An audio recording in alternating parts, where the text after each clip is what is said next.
ऐनक लाली लाई में। हेलो जी, क्या हाल चाल है सभी के। हेलो जी, हेलो, वेलकम बैक आप सभी को। तो मैं वेलकम बैक ही बोलूंगा। वेलकम बैक मेरी जान, वेलकम बैक। कैसे हो सभी लोग? हाय हाय हाय, क्या हाल चाल है सभी के, क्या हाल चाल है सभी के। हेलो जी, क्या हाल चाल है, क्या हाल चाल है। हाय हाय हाय, वेलकम बैक। क्या हाल चाल है, क्या हाल चाल है, क्या हाल चाल है मेरी जान, क्या हाल चाल है। कैसे हो सभी लोग? Welcome back to the class. कितनी दिनों बाद हम मिल रहे हैं क्लास में, और इतनी दिनों बाद मिलने के बाद हमारा एक लेवल ऊपर हो चुका है। अब हम सभी लोग क्लास 11th में आ चुके हैं। Welcome back everyone, welcome back. क्या मेरी आवाज एकदम सही सुनाई दे रही है? क्या मेरा मुखड़ा एकदम सुंदर दिखाई दे रहा है? अगर हाँ तो एक बार थम्स अप पूरे चैट सेक्शन में फैल जाने चाहिए। एक बार थम्स अप पूरे चैट सेक्शन में आ जाने चाहिए। कैसे हो? कैसे हो जी, कैसे हो सभी लोग? बढ़िया है, सब सही है, सब बढ़िया है, सब बढ़िया दिखाई दे रहा है, सब बढ़िया सुनाई दे रहा है मेरी जान। Welcome back to the class. अब आप लोग एक लेवल ऊपर आ चुके हो। अब आप लोग सभी क्लास 11th में आ चुके हो। सबसे पहले तो एक बड़े दिल के साथ, खुले हाथों के साथ आप सभी का स्वागत है क्लास 11th में। क्लास 11th की जर्नी हम वापस से शुरू करने वाले हैं मेरे साथ। मतलब वापस से इन द सेंस कि ऐसा नहीं है कि फिर से तुम, नहीं। क्लास 11th की जर्नी हम स्टार्ट करने वाले हैं वापस से शोभित भैया के साथ। तो मैं बहुत ज़्यादा एक्साइटेड हूँ, मैं बहुत ज़्यादा, मतलब ऐसा कहते हैं ना कि खुशी की सीमा नहीं है, तो उस टाइप से आज मेरे दिल में दग दग हो रही है। तो बहुत ज़्यादा एक्साइटेड, बहुत ज़्यादा क्या कहते हैं, वर्ड नहीं है मेरे पास एक्सप्रेस करने के लिए। बस ये है कि हाँ, क्लास 11th में आ गए हैं। क्लास 11th में वापस से मिलके पूरे साल रगड़ेंगे, वापस से मिलके पूरे साल मेहनत करेंगे। और क्लास 11th में भी जो हमारा एम है 100/100 इन मैथ्स लाने का, ये क्लास 11th में भी अब हम पूरा करके दिखाएंगे। अब हम इसे क्लास 11th में भी पूरा करके दिखाएंगे। तो एम जो है हमारा 100/100 लाने का इन मैथ्स, इसको अब हम क्लास 11th में भी पूरा करके दिखा रहे होंगे। क्या मेरी बात यार, मेरा ना आज मन है कि मैं तुमसे पहले बहुत सारी बातचीत करूं, पर फिर पढ़ाएगा कौन। तो इसलिए बीच बीच में हम पूरी बातचीत करेंगे, ठीक है। बीच बीच में जितना भी होगा वो रैंडम जो हम बातचीत करते रहते थे ना क्लास 10th में भी, आरंभ बैच में भी, वो भी हम पूरे प्रारंभ बैच में भी करते रहेंगे। तो बिल्कुल टेंशन नहीं लेनी है। देखो अब मेरी बात ध्यान से सुनो, ठीक है। हेलो हाय हो गया, बातचीत हो गई। अब थोड़ा सा ध्यान से टॉपिक पे आते हैं। अब थोड़ा ध्यान से हम क्लास 11th में आते हैं। देखो मेरी जान, क्लास 11th जो है, ये मैंने तुम्हें पहले भी बोला था, ये मैं तुम्हें आज वापस से बोल रहा हूँ। Class 11th is not like class 10th, ठीक है। ये मैं डरा नहीं रहा हूँ, मैं अवेयर कर रहा हूँ, डरा नहीं रहा हूँ मेरी जान। मेरा काम तेरे को डराना नहीं है, मेरा काम है तेरे को अवेयर करना। Class 11th is not like class 10th। इसका मैं एक बहुत छोटे से एग्जाम्पल के थ्रू आपको बताऊंगा और आप अपने आप समझ जाना। क्लास 10th में अगर कोई चैप्टर हमारा छूट भी जाता था, कोई लेक्चर हमारा छूट भी जाता था, तो कोई इतना ही बड़ा पहाड़ नहीं टूटता था कि यार अब तो आगे कभी कर ही नहीं पाएंगे। क्लास 10th में अगर हमारा कोई चैप्टर छूट जाता था तो इतनी कोई ज्यादा टेंशन नहीं होती थी। क्लास 11th में अगर तुम्हारा एक भी लेक्चर छूट गया ना, एक भी लेक्चर में तुमने मक्कारी कर दी, एक भी लेक्चर में तुमने ये सोचा कि यार चलो बाद में देख लेंगे, वो बाद कभी नहीं आता। क्लास 11th का सिलेबस बहुत वास्ट सिलेबस है।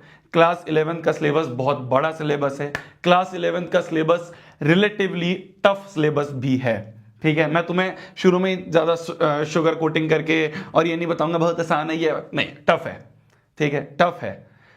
और अगर शोभित भैया पढ़ा रहे हैं तो वो आसान हो जाएगा, बस इस चीज की गारंटी मैं तुम्हें दे सकता हूं, ठीक है।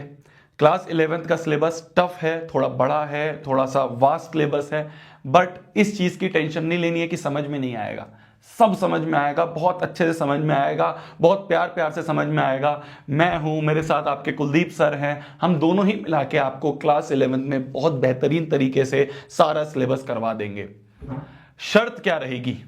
ठीक है, हमारी तरफ से तो हमने बोल दिया कि हम हर चीज़ पढ़ाएंगे, हर चीज़ बहुत आसान तरीके से पढ़ाएंगे, बहुत प्यारे तरीके से पढ़ाएंगे, चीज़ों को बहुत ज़्यादा एग्जाम्पल्स के थ्रू पढ़ाएंगे, बहुत सारे क्वेश्चंस हम कवर करवाएंगे, रेगुलर आपको डीपीपीज भी देंगे, रेगुलर आपको मॉड्यूल्स भी देंगे, रेगुलर आपके टेस्ट भी लेंगे। कोई भी क्लास ऐसी नहीं होगी जिसमें आपको ऐसा लगेगा कुछ समझ नहीं आया। हमारी तरफ से तो ये पूरी 100% कमिटमेंट हो चुकी है।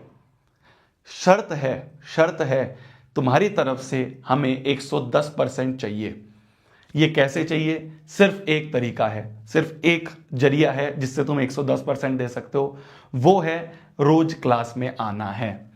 मैं तुम्हें आज ये चीज लिख के दे सकता हूं कि आज से 1 महीने बाद जितने बच्चे भी बैच में हैं उनमें से 10% भी नहीं रहेंगे। मैं तुम्हें आज ये चीज लिख के दे रहा हूं, मेरे को पता है, मैं तुम्हें बता रहा हूं ना, मैं 11वीं के बारे में जितना एक्सपीरियंस मुझे है, बर्बादी से लेके आबादी तक पूरा एक्सपीरियंस मुझे क्लास 11th का है। तो क्लास 11th में क्या होता है ना, शुरू में बहुत जोश होता है, धीरे धीरे क्या होगा, ये जोश ठंडा होना शुरू हो जाएगा, धीरे धीरे क्या होगा, बैकलॉग होने शुरू हो जाएंगे, धीरे धीरे क्या होगा, क्लासेस छोड़नी शुरू कर दोगे तुम, और थोड़े 1-1.5 महीने बाद तुम देखोगे 10% बच्चे भी नहीं है जो सीरियसली पढ़ रहे हैं। तो अब तुम्हें अपने आप को ये चीज बोलनी है, क्या तुम उन 10% में होना चाहते हो कि हाँ यार मैं एंड तक रुकूंगा, खूब मेहनत करूंगा, खूब मेहनत करूंगी, या तुम्हें उस 90% भीड़ में जाना है? ये तुम्हारा डिसीजन है। हमारी तरफ से 100% कमिटमेंट हो चुकी है, हमारी तरफ से हम हर चीज पढ़ा देंगे। तुम्हें पता है मैंने 10वीं में वादा करा था, 10वीं में हमने स्टार्टिंग में ये वादा करा था कि अगर शुरू में हाथ पकड़ा है तो एंड तक नहीं छोड़ेंगे, और वो वादा हमने प्रूव करके दिखाया। खाली मैंने नहीं, हमारे पूरी नेक्स्ट टॉपर्स की टीम ने ये वादा पूरा करके दिखाया। शर्त बस तुम्हारी तरफ से ये रहेगी, क्या तुम रेगुलरली क्लास में आ रहे हो? मैं सिर्फ तुमसे 2 चीजें चाहता हूं, क्लास 11th को अच्छी करने के लिए, क्लास 11th को आबाद करने के लिए, बर्बाद नहीं आबाद करने के लिए मैं तुमसे सिर्फ 2 कमिटमेंट चाहता हूं। पहली कमिटमेंट जो है वो है कि रोज कंसिस्टेंटली क्लास आना है, कंसिस्टेंटली क्लासेस आना है, ये सबसे पहली कमिटमेंट तुम्हारी तरफ से चाहता हूं। और जो दूसरी कमिटमेंट है वो ये चाहता हूं मैं कि रेगुलरली होमवर्क करना है, होमवर्क रोज करना है। जो भी होमवर्क दिया जा रहा है, चाहे ज्यादा है चाहे कम है, होमवर्क रोज करना है। बस ये 2 कमिटमेंट है। अगर रेडी हो तो लिख दो यस, वरना तुम्हारे ऊपर है। रेडी हो तो कमेंट्स में लिख दो यस भैया आई एम रेडी, यस भैया आई एम रेडी लिख दो कमेंट सेक्शन में। फिर हम स्टार्ट करेंगे, फिर हम शुभारंभ करेंगे आज की इस क्लास का, फिर हम शुभारंभ करेंगे आज की इस कक्षा का। अगर एक बार रेडी हो तो लिख दो यस, हाँ जी भैया होंगे रेडी, हाँ जी भैया वी आर रेडी, यस भैया आई एम रेडी। ठीक है, ठीक है, ठीक है। इसी जोश के साथ आगे की पूरी क्लास 11th हमें निपटानी है, आगे की पूरी क्लास 11th की जर्नी जो है हमें साथ में बितानी है। ठीक है मेरी जान, आज की जो पहली क्लास है ये YouTube पर फ्री है, जिससे कि बाकी बच्चे भी जिन्होंने अभी तक अगर प्रारंभ बैच नहीं लिया है तो वो बच्चे जाके एक बार बैच मतलब एक बार क्लासेस दे सकते हैं। आज तुम्हारी एक ये मैथ्स की क्लास है, फिर उसके बाद अगली क्लासेस जो है शेड्यूल्ड हैं। तो 14 और 15 तारीख को आपके ऐप पे कोई क्लासेस नहीं है, फ्री YouTube पे क्लासेस हैं। इसके बाद की जो क्लासेस हैं, लेक्चर नंबर 2 जो है, ये सेट्स का जो लेक्चर नंबर 1 है, ये सेट्स का जो आज लेक्चर नंबर 1 है, ये lecture number 1 free on YouTube है। इसके आगे जो क्लासेस होंगी वो सारी आपकी किस पे होंगी? वो सारी आपकी ऐप पर हो रही होंगी। ठीक है, ठीक है, सब चीज क्लियर है? कोई डाउट, कोई डाउट, कोई डाउट? ठीक है। ओरिएंटेशन में हमने पूरा शेड्यूल तुम्हें बताया था कि पहली फ्री क्लासेस जो है उसका क्या शेड्यूल रहेगा, उसके आगे का जो पूरा का पूरा टाइम टेबल है वो आपका ऐप पर फॉलो हो रहा होगा। ठीक है। आज ऐप पर नहीं है, आज यहीं है। आज और कल ऐप पर कोई क्लास नहीं है, आज यहीं पे हैं क्लासेस। ठीक है। कौन से ऐप पर होगी? नेक्स्ट टॉपर्स ऐप पर होगी मेरी जान। ठीक है, ठीक है, रिकॉर्डिंग में मिलेगी, सब मिलेगा, ऐप के अंदर सब मिलेगा तुम्हें, रिकॉर्डिंग से लेके। हाँ, अब अगर मैं बात करूं तुम्हारी क्लास 11 मैथ्स की, तो देखो मेरी जान, अब ध्यान से सुन लेना, बस 2 मिनट और लूंगा फिर हम पढ़ना शुरू करते हैं। ठीक है, ज्यादा टाइम हम वेस्ट नहीं करेंगे, 2 मिनट और लूंगा फिर हम पढ़ना शुरू करते हैं। तो आपकी जो मैथ्स की क्लासेज है वो मैं और कुलदीप सर मिलकर ले रहे होंगे। ठीक है, कोर मैथ्स हम दोनों पढ़ा रहे होंगे आपको, बहुत सारे चैप्टर्स हैं जो मैं पढ़ा रहूंगा, बहुत सारे जैसे जो ज्योमेट्री के चैप्टर्स हैं आगे जाके आप समझोगे, वो सारे चैप्टर्स मैं उठा रहूंगा, साथ में आपके कुलदीप सर हैं वो भी पढ़ा रहे होंगे। हम दोनों मिलके आपको बेहतरीन तरीके से मैथ्स पढ़ा रहे होंगे। अप्लाइड मैथ्स के आपको रिकॉर्डिंग मिलेंगी, रिकॉर्डेड लेक्चर मिलेंगे, वो कुलदीप सर आपके रेगुलरली ऐप पर डाल रहे होंगे। ठीक है मेरी जान, ठीक है मेरी जान। इसके अलावा होमवर्क में आपको क्या क्या चीजें मिल रही होंगी, जैसे हम क्लास 9 10th में आपको डीपीपीज देते थे, उसी तरह से होमवर्क में आपको एक तो मैं डीपीपीज दूंगा। ठीक है, रेगुलरली डीपीपी मिलेंगी, हर ऑल्टरनेट क्लास में या हर 2-3 क्लास बाद आपको डीपीपीज मिल रही होंगी। और इसके अलावा हम हर चैप्टर के मॉड्यूल देंगे आपको, इसके अलावा हम हर चैप्टर के मॉड्यूल आपको दे रहे होंगे। उस मॉड्यूल में उस चैप्टर से रिलेटेड बहुत सारे प्यारे प्यारे क्वेश्चंस होंगे जो कि आप कर रहे होंगे। ठीक है जी, ठीक है जी, ठीक है जी। शुरुआत करते हैं, बीच बीच में सारी बातचीत करेंगे, बीच बीच में जो भी आपके डाउट्स हैं क्लियर करेंगे। अभी श्री गणेश करते हैं हम सबसे पहले चैप्टर का, जिसका नाम है SETS, सेट्स। ये है आपकी क्लास 11th का सबसे पहला चैप्टर। एक कॉपी पेन उठा लो, नई कॉपी निकाल लो, नई कॉपी में ऊपर एम 100/100 इन मैथ्स लिख लो और श्री गणेश करते हैं हम इस चैप्टर का। तो सबसे पहला चैप्टर जो है मेरी जान, उसका नाम है सेट्स। नाम पढ़ते ही दिमाग में एक क्वेश्चन हमारे आता है, वो ये है कि भैया ये सेट्स का मतलब क्या होता है।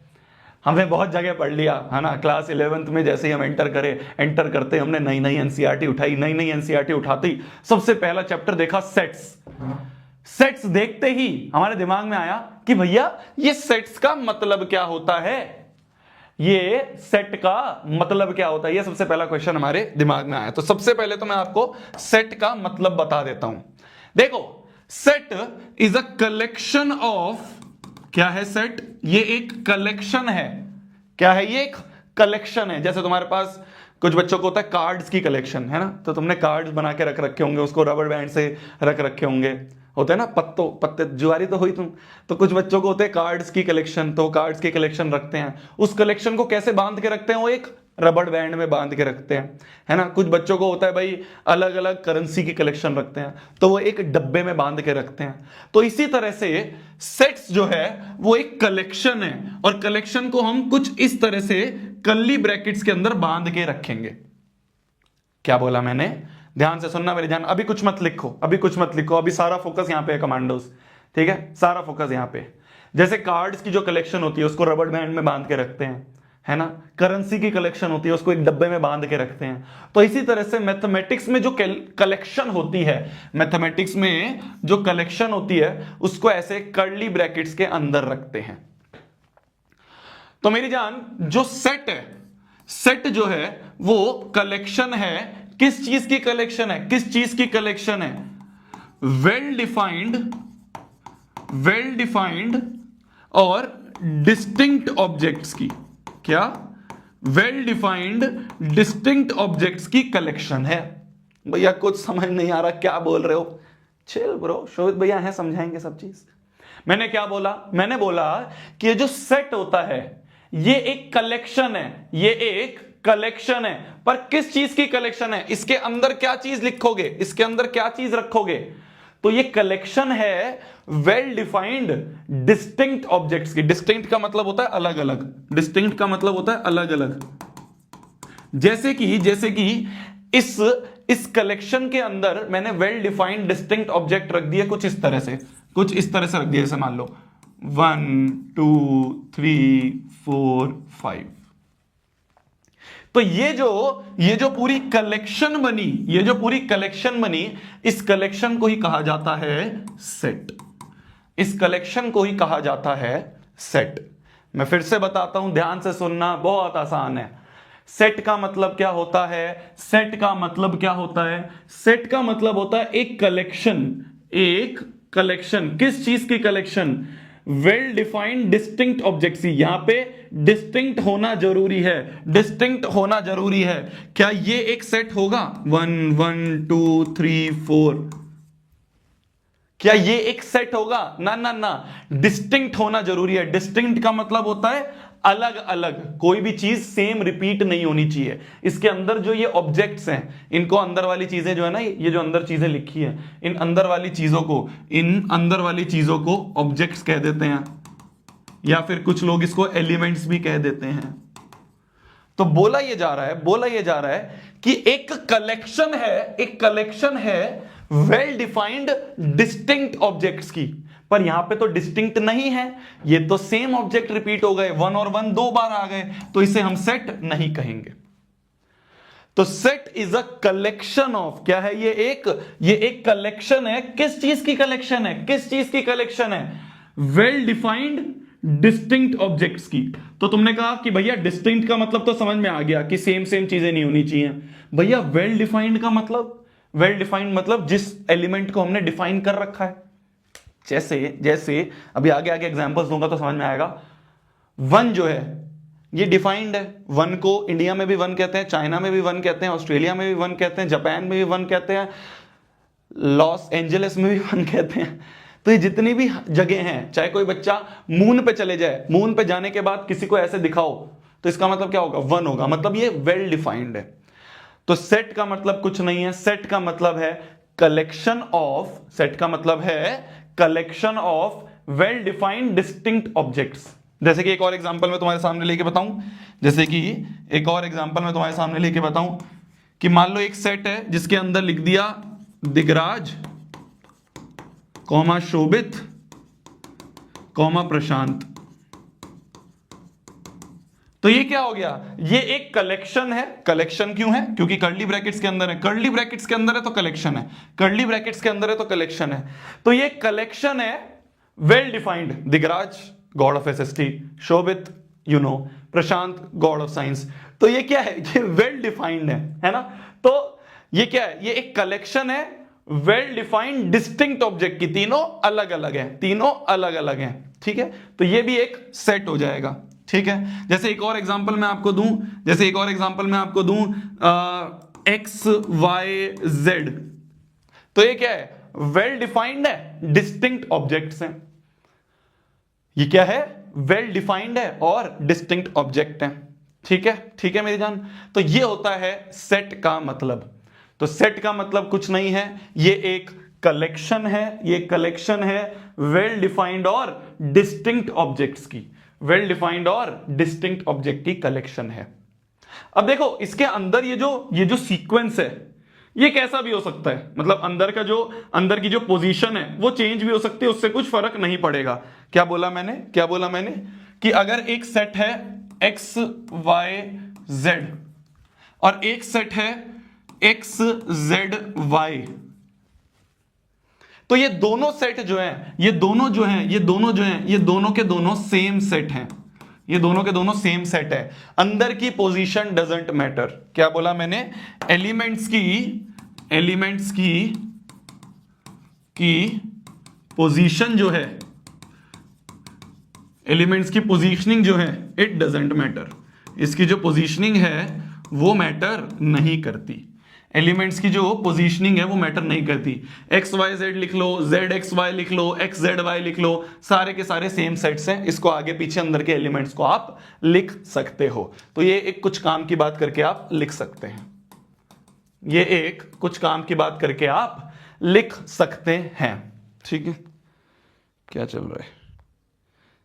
चल रहा है भैया? मेरे इस चैप्टर का टेस्ट है वेडनेसडे को, वह बेटा। अबे अब ये जस्टिस रॉन्ग है ना, मैं बहुत मारूंगा ब्रेक। जस्टिस रॉन्ग, अब सीरियसली पढ़ने का टाइम आ चुका है। अब नहीं, ठीक है? अब सीरियसली पढ़ने का टाइम आ चुका है, अब ये सब नहीं। तो मेरी जान, सबसे पहला जो हमने सेट की डेफिनेशन पढ़ी, इसका मतलब होता है, क्या होता है? ये एक कलेक्शन है वेल डिफाइंड और डिस्टिंक्ट ऑब्जेक्ट की।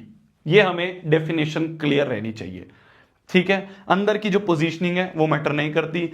चाहे तुम यहाँ पे दिगराज शोभित प्रशांत लिख दो, यहाँ पे तुम प्रशांत शोभित दिगराज लिख दो, यहाँ पे तुम शोभित दिगराज प्रशांत लिख दो, कोई भी पोजीशन कर दो अंदर के एलिमेंट्स की, वो मैटर नहीं करती। वो दोनों के दोनों जो होंगे, दोनों के दोनों सेम सेंट होंगे, अंदर की पोजीशनिंग डज नॉट मैटर।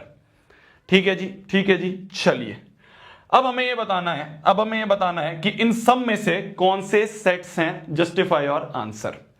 ठीक है, इस तरह के क्वेश्चन अब मैं बता रहा हूं ना तुम्हें, मैं तुम्हें थोड़ा सा अपर लेवल ही पढ़ाऊंगा जिससे कि तुम्हें एनसीईआरटी कुछ भी ना लगे।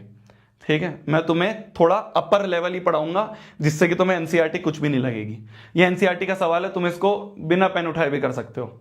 ठीक है, जैसे मैं बताऊं, पहला, odd natural number less then 10। क्या बोला इन्होंने? ऑड होने चाहिए। क्या होने चाहिए? ऑड होने चाहिए। और नेचुरल नंबर्स पता है ना क्या होते हैं? जो नेचुरली मुंह से निकलते हैं, है ना, गिनती के टाइम पे यूज होते हैं। कौन से? 1 2 3 4 5 6 7 8। तो 1 से शुरू होने वाले जो नंबर्स हैं 1 2 3 4 नेचुरली जो हमारे मुंह से निकलते हैं उन्हें हम नेचुरल नंबर्स कहते हैं। तो ये बोल रहा है odd natural numbers less then 10। तो 10 से छोटे नेचुरल नंबर्स कौन कौन से होंगे? ऑड चाहिए हमें, तो क्या होंगे? 1 3 5 7 9। ये सारे क्या हैं? ये सारे ऑड नेचुरल नंबर्स हैं लेस देन 10। क्या ये एक कलेक्शन है? बिल्कुल कलेक्शन है। क्या ये सारे वेल डिफाइंड है? बिल्कुल वेल डिफाइंड है। क्या ये सारे डिस्टिंक्ट हैं? बिल्कुल डिस्टिंक्ट हैं। तो क्या हम इसे एक सेट कह देंगे? बिल्कुल, इसको हम एक सेट कह देंगे। ठीक है। Second, the collection of 10 most talented writers of India. दूसरा बोल रहा है the set of the collection of 10 most talented writers of India. 10 most talented writer जो हैं उनका अगर हमने कलेक्शन बनाई तो क्या वो एक सेट होगा? देखो मेरी जान, मोस्ट टैलेंटेड राइटर, इसका जो क्राइटेरिया है ना, ये पर्सन टू पर्सन वेरी कर सकता है ना। किसी के लिए मैं बहुत अच्छा राइटर हूं, किसी के लिए कोई एक थर्ड पर्सन और अच्छा राइटर है, तुम्हारे लिए कोई चेतन भगत अच्छा राइटर होगा, मेरे लिए भी चेतन भगत बहुत अच्छा राइटर है। तो इस तरह से हर एक बंदे के लिए, हर एक पर्सन के लिए डेफिनेशन ऑफ बेस्ट राइटर या फिर definition of most talented writer जो है ये डिफरेंट हो सकती है। क्या मेरी बात समझ में आई? अब देखो, ऑड नेचुरल नंबर, ये चाहे मैं बोलूं, चाहे तुम बोलो, चाहे कोई बंदा अफ्रीका से बोले, चाहे कोई बंदा पाकिस्तान से बोले, चाहे कोई बंदा मून से बोले, उन सभी के लिए ऑड नेचुरल नंबर जो हैं वो सारे के सारे यही होंगे। ठीक है, वेल डिफाइंड है। पर मोस्ट टैलेंटेड राइटर्स, ये तो हर पर्सन के लिए वेरी कर सकता है ना। किसी को किसी का बुक अच्छी लगेगी, किसी को किसी की राइटिंग अच्छी लगेगी, किसी को किसी तीसरे की राइटिंग अच्छी लगेगी। तो ये वेल डिफाइंड नहीं है, तो ऐसी चीजें जो कि वेल डिफाइंड ना हो, उसे हम सेट नहीं कहेंगे। तो यहां पे जो रीजन रहोगे तुम वो रखोगे, रीजन ये लिखोगे कि क्या कहते हैं, डेफिनेशन, या फिर डेफिनेशन ऑफ, इस तरह से तुम लिख सकते हो, definition of most talented writer में differ person to person definition जो है मोस्ट टैलेंटेड राइटर की वो वेरी कर सकती है। ठीक है, कोई टैलेंटेड राइटर मेरे लिए हो सकता है, कोई किसी के लिए कोई और हो सकता है, किसी तीसरे के लिए कोई और हो सकता है। तो पर्सन टू पर्सन ये चीज वेरी करेगी, पर्सन टू पर्सन इस चीज की जो आंसर है वो वेरी करेगा। तो ये डेफिनेशन जो है ये वेरी करेगा, तो इसलिए हम कहेंगे it is not well defined. तो ये वेल डिफाइंड नहीं है, इसलिए इसे हम एक सेट नहीं कहेंगे। Similarly 10 most beautiful actress in Bollywood. अब मेरे लिए कोई एक्ट्रेस ब्यूटीफुल हो सकती है, तुम्हारे लिए कोई और एक्ट्रेस ब्यूटीफुल हो सकती है, किसी तीसरे पर्सन के लिए कोई और एक्ट्रेस ब्यूटीफुल हो सकती है। तो इस तरह से जो ब्यूटीफुल की डेफिनेशन है ये वेरी कर सकती है पर्सन टू पर्सन, ये वेल डिफाइंड नहीं है। और अगर कोई चीज वेल डिफाइंड नहीं है तो उसको हम सेट में नहीं काउंट करेंगे। क्या मेरी बात समझ में आई? एक लिख रहा है ओलिविया के सामने क्या बॉलीवुड की एक्ट्रेस, सब खत्म, सब नश्वर, सब कोई नहीं है। मैं वही कह रहा हूँ, मेरे लिए तो ओलिविया ही सबसे बेस्ट है, तो मेरे लिए ओलिविया होगी, तुम्हारे लिए कोई प्राची सबसे बेस्ट हो सकती है, किसी के लिए कोई एक्स और बेस्ट हो सकती है, किसी के लिए कोई वाई बेस्ट हो सकती है। तो इस तरह से हम इस चीज को डिफाइन नहीं कर सकते ना। तो किसी चीज को अगर डिफाइन नहीं कर सकते, किसी चीज पे अगर लड़ाई हो जाए, किसी चीज पे अगर बहस हो जाए, तो वो वेल डिफाइंड नहीं है। इस पे कोई बहस नहीं हो सकती, इस पे कोई नहीं लड़ेगा आके कि भाई odd natural number less then 10 तूने 7 कैसे लिख दिया। अरे जो है वो है। तो इस पे तो तुम्हारे रैपट नहीं बजेंगे ना। फिर हाँ, रैपट किस चीज पे बच सकते हैं कि भाई किसी को कोई ब्यूटीफुल लग सकती है, किसी को कोई सुंदर लग सकती है, किसी तीसरे को कोई और सुंदर लग सकती है। तो इसमें क्या है, इसमें जंग हो जाएगी। तो जिस चीज पे जंग हो जाए उसे वेल डिफाइंड नहीं कहेंगे। Collection of all boys in your class, तुम्हारी क्लास में जितने भी लड़के हैं उन सबकी अगर हम कलेक्शन बनाए तो क्या ये एक सेट है? क्या ये एक सेट है? भाई जैसे मान लो रवि, रमेश, सुरेश, है ना, एंड सो ऑन, जितने भी लड़के हैं उन सबके अगर हम नाम लिख दें तो क्या ये एक सेट है? बिल्कुल एक सेट है।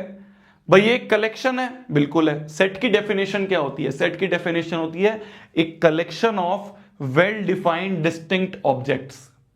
तो ये सारे वेल डिफाइंड है, भाई सबके नाम अलग अलग होंगे, क्लास में कुछ ही लड़के होंगे, 30, 40, 20, तो उन सारे 20 के 20 लड़कों का नाम हमने इस सेट में लिख दिया, तो वेल डिफाइंड है, डिस्टिंक्ट है, हर एक लड़का अलग अलग है, तो ये भी एक सेट होगा, ये भी एक सेट होगा। ठीक है। बेस्ट एडटेक्स ऑफ इंडिया, ठीक है।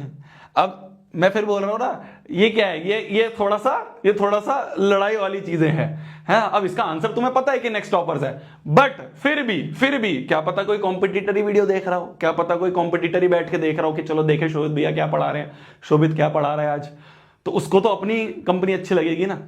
तो इसलिए ये एक ऐसा सेंटेंस है, ये एक ऐसा सेट है जिसपे कि लड़ाइयां हो सकती हैं, जिसमें कि जंग हो सकती है। तो इसको भी हम कह देंगे कि ये वेल डिफाइंड नहीं है। किसी के लिए कोई एक कंपनी अच्छी हो सकती है, किसी दूसरे के लिए कोई कंपनी अच्छी हो सकती है, किसी तीसरे के लिए कोई और कंपनी अच्छी हो सकती है। तो ये क्या हो गया, ये वेल डिफाइंड नहीं है, तो इसे भी हम कह देंगे कि ये एक सेट नहीं है। क्या मेरी बात समझ में आई? क्या मेरा, अब सब लिख रहे हैं नेक्स्ट टॉपर्स, हमें पता है, बट फिर भी मैं कह रहा हूं ना, कुछ हैं जो लोग आके बैठ जाएंगे। तो इसलिए बेस्ट एडटेक्स ऑफ इंडिया जो है, इसको हम कह देंगे वेल डिफाइंड नहीं है। The collection of all even integers, जितने भी इवन इंटीजर्स हैं उन सबका कलेक्शन क्या होगा? क्या ये एक सेट होगा? बिल्कुल होगा। भाई इवन इंटीजर्स कौन कौन से हो गए? इंटीजर्स इवन, तो ऐसे तो बहुत सारे होंगे, पर ये सारे वेल डिफाइंड हैं, ये सारे वेल डिफाइंड हैं, और सारे के सारे वेल डिफाइंड चीजों को हम कह देते हैं कि वो एक सेट है, और सारे डिस्टिंक्ट होंगे, तो ये एक सेट होगा। ठीक है, ठीक है जी, ठीक है जी, ठीक है जी, समझ गए। तो सेट की डेफिनेशन हमें समझ में आ गई। ऐसे लल्लू लल्लू सवाल दिखेंगे तो मैं पहली एक्सरसाइज में, यही है बस। ठीक है जी, ठीक है जी। तो इसे कहते हैं अपन सेट की डेफिनेशन। तो सेट इज अ कलेक्शन, मेरे साथ बोलो, मेरे साथ बोलो, मेरे साथ बोलो, मैं फिर बोल रहा हूं, देखो 11वीं इज नॉट लाइक 10th। यहां पे तुम्हें क्लासेस नहीं छोड़नी है, भूल के भी नहीं छोड़नी है। एक भी लेक्चर अगर मिस हुआ तो मेरी जान आगे के सारे लेक्चर्स ऐसे हो जाएंगे कि फुर्र, कुछ समझ ही नहीं आ रहा। तो इसलिए कोई भी लेक्चर हमें मिस नहीं करना है। ध्यान से देखो, बीच बीच में कुछ आसान चीजें भी लगेंगी। बहुत सारे ऐसे बच्चे होंगे जिन्होंने पढ़ लिया होगा कहीं स्कूल में या किसी में, तुम्हें आसान भी लगेगा, बट आगे आगे जैसे जैसे इसमें मुश्किल चीजें आएंगी वो सब मैं बताऊंगा, इसलिए टेंशन नहीं लेनी। ठीक है। तो सेट क्या होता है? एक कलेक्शन है वेल डिफाइंड ऑब्जेक्ट का। बार बार इसलिए बोल रहा हूं जिससे कि हम इसकी डेफिनेशन ना भूलें। ठीक है, चलिए आगे बढ़ा जाए। जो एक सेट होता है ना, जो एक सेट होता है, एक सेट को हम जनरली डिनोट करते हैं बाय कैपिटल लेटर्स। ठीक है, ये जो भी एक सेट होता है ना, ये जो भी एक सेट होता है, इसको जनरली लिखा जाता है, इसका जो नाम लिखा जाता है वो जनरली कैपिटल लेटर से लिखा जाता है। कैपिटल लेटर ए हो गया, या बी लिख दे हो, या फिर नाम होता है, जैसे मेरा नाम शोभित है, तुम्हारा नाम राम, श्याम, सुरेश, मुनेश, कुछ भी हो सकता है। ऐसे ही इस सेट का जो नाम होता है उसको जनरली किससे लिखा जाता है? कैपिटल लेटर से लिखा जाता है। कैपिटल लेटर्स ABCD से हम इनको लिखते हैं। और जो इनके एलिमेंट्स होते हैं इनको जनरली डिनोट करा जाता है बाय स्मॉल लेटर्स। तो इनके अंदर के जो एलिमेंट्स हैं A B C D, and so on. इनको जनरली स्मॉल लेटर से लिखा जाता है, जनरली है, ठीक है, कभी कभी इस तरह से भी लिखा हुआ हमें मिल जाएगा। तो set is generally denoted by capital letters, capital letter से हम इसे लिखते हैं, और इसके अंदर के जो एलिमेंट्स हैं इनको हम स्मॉल लेटर से लिखते हैं। अगर ए जो है वो एलिमेंट है सेट ए का, ठीक है, जैसे मान लो ये सेट ए है, जैसे मान लो ये एक सेट ए है, ठीक है, तो हमने ये देखा कि ये जो ए है, ये स्मॉल ए जो है, ये इसके सेट के अंदर आता है। ध्यान से सुनना मेरी बात, ये एक थोड़ा सा मैथमेटिक्स वाली चीज बता रहा हूं, ध्यान से सुनना। मैंने क्या बोला, ऊपर मत देखो, यहां देखो। मैंने ये बोला कि ये जो स्मॉल ए है ये ए वाले सेट के अंदर आता है। ये जो स्मॉल ए है ये कैपिटल ए वाले सेट का एक एलिमेंट है, ये इस ए वाले सेट का एलिमेंट है। स्मॉल ए जो है वो इस ए वाले सेट का ही एलिमेंट है, भाई इसी सेट में आ रहा है ये। तो हम ये लिख देते हैं कि स्मॉल ए जो है it belongs to set A. ये जो होता है ना ये साइन, इस साइन को कहते हैं बिलोंग टू। ये जो साइन होता है ना ये उल्टा ई, ये जो साइन होता है, ये साइन जो होता है इसे कहते हैं बिलोंग्स टू, इसे कहते हैं बिलोंग्स टू। तो यही चीज यहां पे लिखी है, if A is an element of set ए, अगर स्मॉल ए जो है वो सेट ए का एलिमेंट है, then we write A is the element of small A belongs to small A. इस तरह से हम इसको लिख देते हैं। ये लिखने का तरीका है, बस मैथमेटिक्स में लिखते, इतनी कोई बड़ी चीज नहीं है ये इतनी कोई बड़ी। भैया इसकी पीडीएफ मिलेगी, बिल्कुल मिलेगी मेरी जान। ये पूरी की पूरी चीज जो यहां पे लिखी जा रही है, इस पूरे को मैं पीडीएफ बना के डिस्क्रिप्शन में तुम्हारे लिए डाल दूंगा। खुश, अब खुश, अब पढ़ ले चल। तो अगर स्मॉल ए जो है वो कैपिटल ए वाले सेट का ही एलिमेंट है, तो हम बोल देंगे ए बिलोंग्स टू सेट ए। इस तरह से पढ़ेंगे एंड से ए बिलोंग्स टू सेट ए जो है वो सेट ए का एलिमेंट है। और अगर ए जो है A is not an element, अगर एलिमेंट नहीं है तो हम इसको लिख देंगे A does not belongs to set A. इस तरह से लिख देंगे, है ना। बिलोंग टू के ऊपर अगर कट मार देंगे तो इसे कह देते हैं does not belong to, does not belongs to. ठीक है, ये सिर्फ लिखने का तरीका है, मैथमेटिक्स में इस तरह से लिखा जाता है। ठीक है, जैसे मैं तुमसे पूछूं, जैसे मैं तुमसे बोलूं, बिल्कुल एक आसान सा, एक छोटा सा प्यारा सा क्वेश्चन पूछता हूं कि एक सेट है डी जिसके अंदर है 1 7 9 8 16। मैं तुमसे बोलूं ऑप्शन है तुम्हारे पास ए बी सी डी। ठीक है, तुम्हारे पास 4 ऑप्शन है, बताना क्या ये ऑप्शन सही है, क्या ये ऑप्शन सही है, क्या ये ऑप्शन सही है, क्या ये ऑप्शन सही है। इन चारों में से बताओ कौन सा ऑप्शन सही है, इन चारों में से बताओ कौन सा ऑप्शन सही है, जल्दी बताओ, इन चारों में से कौन सा ऑप्शन सही है। एक लिख रहा है मेरे को अपना नंबर दे दे, क्या करेगा उसका नंबर लेके, क्या करेगा उसका नंबर लेके। तेरे को क्या लग रहा है रिप्लाई दे देगी, तू हाई लिख के भेजेगा तो है। ऐसे नहीं मिलते बेटा रिप्लाई, ऐसे नहीं मिलते बेटा रिप्लाई। मेहनत करनी पड़ती है, मेहनत, औकात बनानी पड़ती है अपनी। ठीक है, नंबर दे दे मेरे को, अभी दे रही हो तेरे को नंबर, तू ही मिला है उसे नंबर देने के लिए, है पूरी दुनिया में।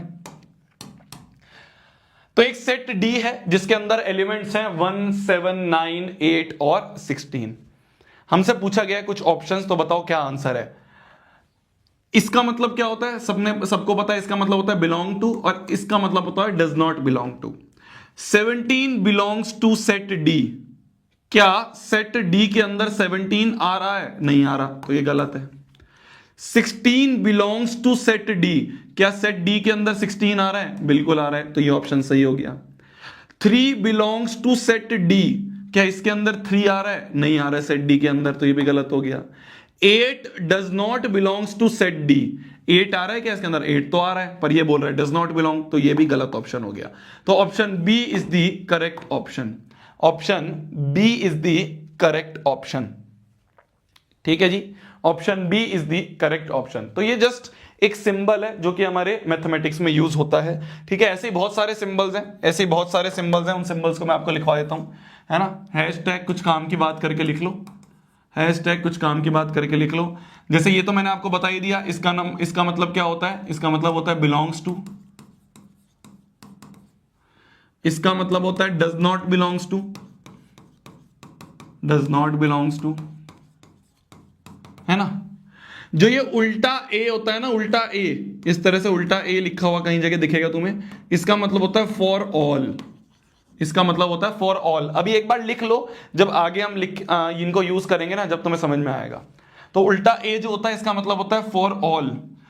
ये इस तरह का जो ई होता है, ये इस तरह का जो ई होता है ना, ये उल्टा ई, इसका मतलब होता है देयर एग्जिस्ट, इसका मतलब होता है देयर एग्जिस्ट। ठीक है, ठीक है। ये जो होता है ना इस तरह से, ये इस तरह से दो बिंदु, इसका मतलब होता है सच दैट, इसका मतलब होता है सच दैट। दो बिंदु भी लगा देते हैं कुछ लोग, ऐसे ऐसे सीधा डंडा भी लगा देते हैं, ऐसे सीधा डंडा भी लगाते हैं, दोनों में से कुछ भी यूज कर सकते हो, या तो ये या फिर ये सीधा डंडा। इन दोनों का ही मतलब होता है, इन दोनों का ही मतलब होता है सच दैट, इन दोनों का मतलब होता है सच दैट। जो कॉमा होता है ना, खाली कॉमा कहीं पे लगा हुआ है, इसका मतलब होता है एंड, इसका मतलब होता है एंड। ठीक है, ठीक है, ठीक है जी, ठीक है जी। तो इसका मतलब होता है एंड। तो ये सारे कुछ सिंबल्स हैं, ये सारे कुछ मैथमेटिक्स के सिंबल्स हैं, ये सारे कुछ मैथमेटिक्स के सिंबल्स हैं, बहुत सारे हैं, पर जो काम आने वाले हैं वो मैं तुम्हें बता दिए। आगे आगे कोई और काम आएगा तो वो भी मैं तुम्हें बता दूंगा। ठीक है ना। तो ये सिंबल्स हैं, इनको तुम कॉपी में नोट डाउन कर सकते हो। Belongs to, does not belong to, for all, there exist. ये खाली दो बिंदु लगा दें तो इसका मतलब होता है सच दैट, एक सीधा डंडा लगा दें तो उसका मतलब भी होता है सच दैट, कॉमा लगा दें तो इसका मतलब होता है एंड। ठीक है जी, ठीक है जी। मैथ है तो मैथ में लिखेंगे ना यार, अंग्रेजी में कोई लिखेंगे, तो इसलिए अंग्रेजी को मैथमेटिक्स में इस तरह से लिखा जाता है। ये सारी अंग्रेजी है, इस पूरी अंग्रेजी को मैथमेटिक्स में कुछ इस तरह से लिखा जाता है। ठीक है, हाँ बहुत सारे और भी हैं, पर धीरे धीरे जो भी आएंगे उसे हम बता देंगे। ठीक है भैया, हाथ पर क्या हो गया है, लग गई यार, लग गई।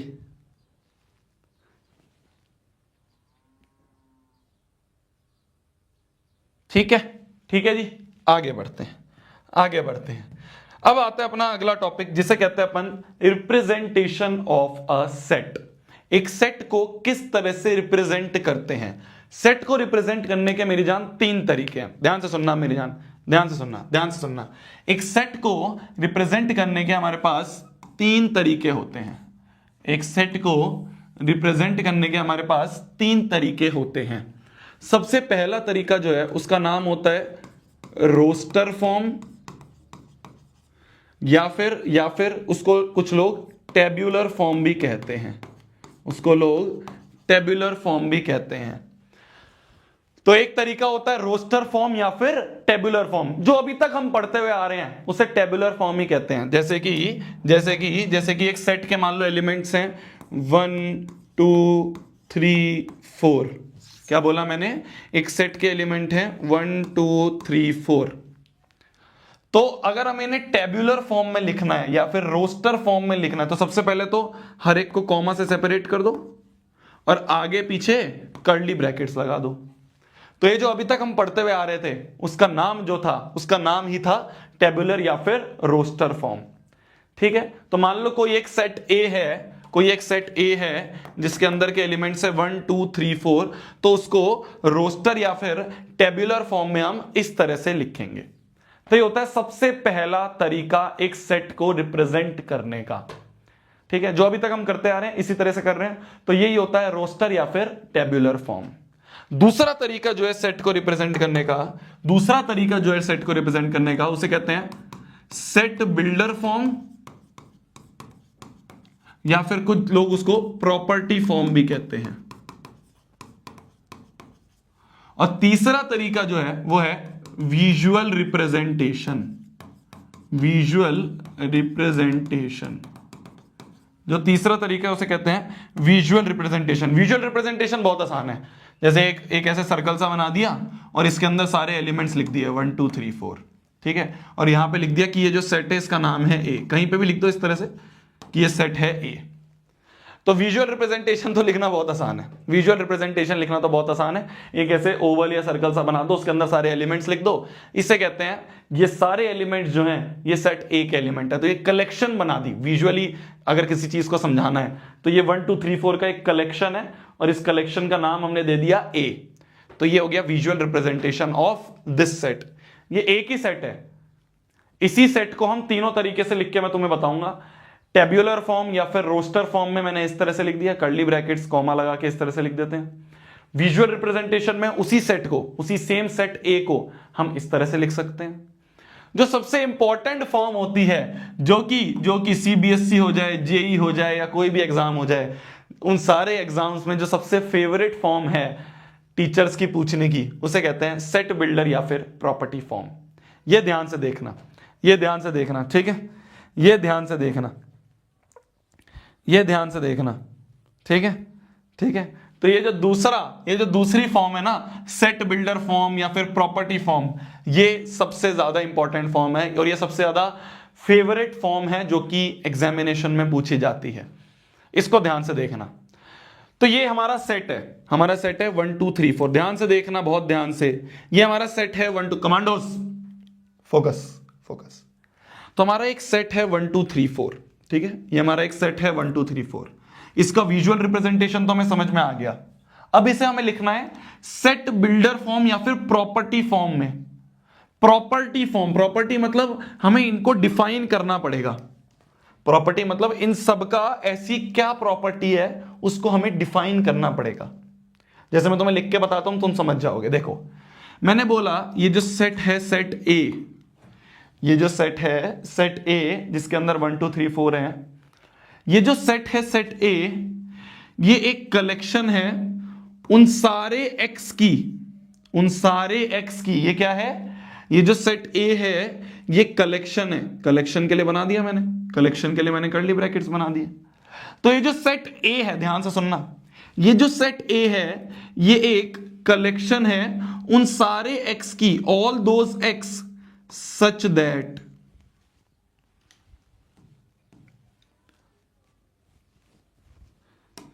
तो सेट ए जो है ये कलेक्शन है उन सारे एक्स की सच दैट एक्स जो है वो नेचुरल नंबर्स हैं, एक्स जो है वो नेचुरल नंबर्स हैं और एक्स जो है वो लेस देन इक्वल टू 4 है। एक्स जो है वो लेस देन इक्वल टू 4 है। क्या बोला मैंने? वापस से देखेंगे। क्या बोला मैंने? वापस से देखेंगे।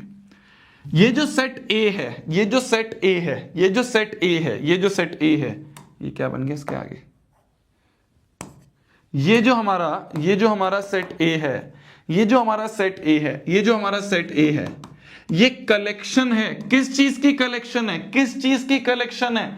उन सारे एक्स की, उन सारे एक्स की सच दैट एक्स जो है वो नेचुरल नंबर्स हैं, एक्स जो है वो नेचुरल नंबर्स हैं, पर सारे नहीं, सारे नेचुरल नंबर्स नहीं, वो नेचुरल नंबर्स। कॉमा मतलब एंड, कॉमा का मतलब क्या होता है?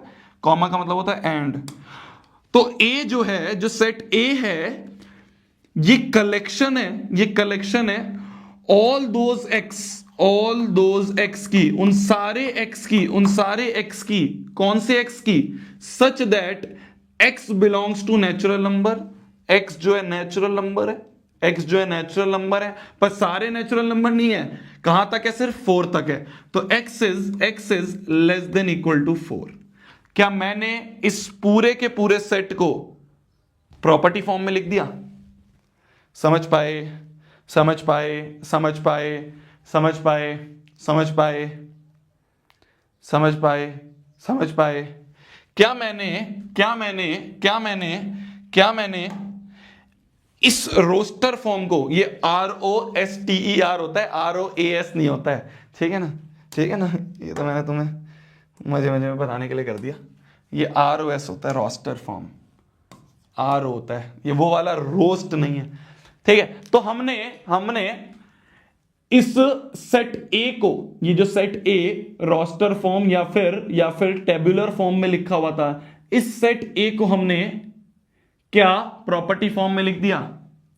अच्छा एक बार इसको मत देखो, इसको नहीं देखना, इसको नहीं देखना, खाली इसको देखो। क्या इसको देख के तुम डिकोड कर सकते हो? क्या इसको देख के तुम डिकोड कर सकते हो? इसको देख के तुम डिकोड कर सकते हो? क्या होगा ये जो सेट ए है, ये क्या होगा? ये सारे एक्स हैं। कौन से एक्स? एक्स नेचुरल नंबर से। नेचुरल नंबर कौन से होते हैं? 1 2 3 4 5 6 इस तरह से आगे आगे। पर कौन से चाहिए हमें? लेस देन इक्वल टू 4 वाले। तो 1 हो गया, 2 हो गया, 3 हो गया और 4 हो गया। क्या हमने जब इसको डिकोड करा तो वही बन गया? क्या हमने जब इसको डिकोड करा तो वही बन गया? अरे समझे क्या सर ऐप में क्लास नहीं होगी क्या? अरे होगी मेरी जान। First class is free on YouTube. First class YouTube पे फ्री है। इसके आगे की जो क्लासेस हैं वो ऐप पर ही हो रही होंगी। लेक्चर नंबर 2 जो है मैथ्स का, वो आपके ऐप पर ही हो रहा होगा। ठीक है। तो मैंने क्या बोला एक बार वापस से समझना। सेट बिल्डर फॉर्म इसे क्यों कहा जाता है? क्योंकि यहां से सेट बिल्ड होता है। ठीक है, इसको पढ़ के तुम डिकोड करके ये बना सकते हो, इसको पढ़ के तुम इस वाले सेट को बिल्ड कर सकते हो। ये प्रॉपर्टी लिखी है, ये इन सारे एलिमेंट्स की प्रॉपर्टी लिखी है। इन एलिमेंट्स को हमने प्रॉपर्टी वाइज यहां पे लिख दिया, तो इसे कहते हैं अपन सेट बिल्डर या फिर प्रॉपर्टी फॉर्म। अरे समझ पाए क्या?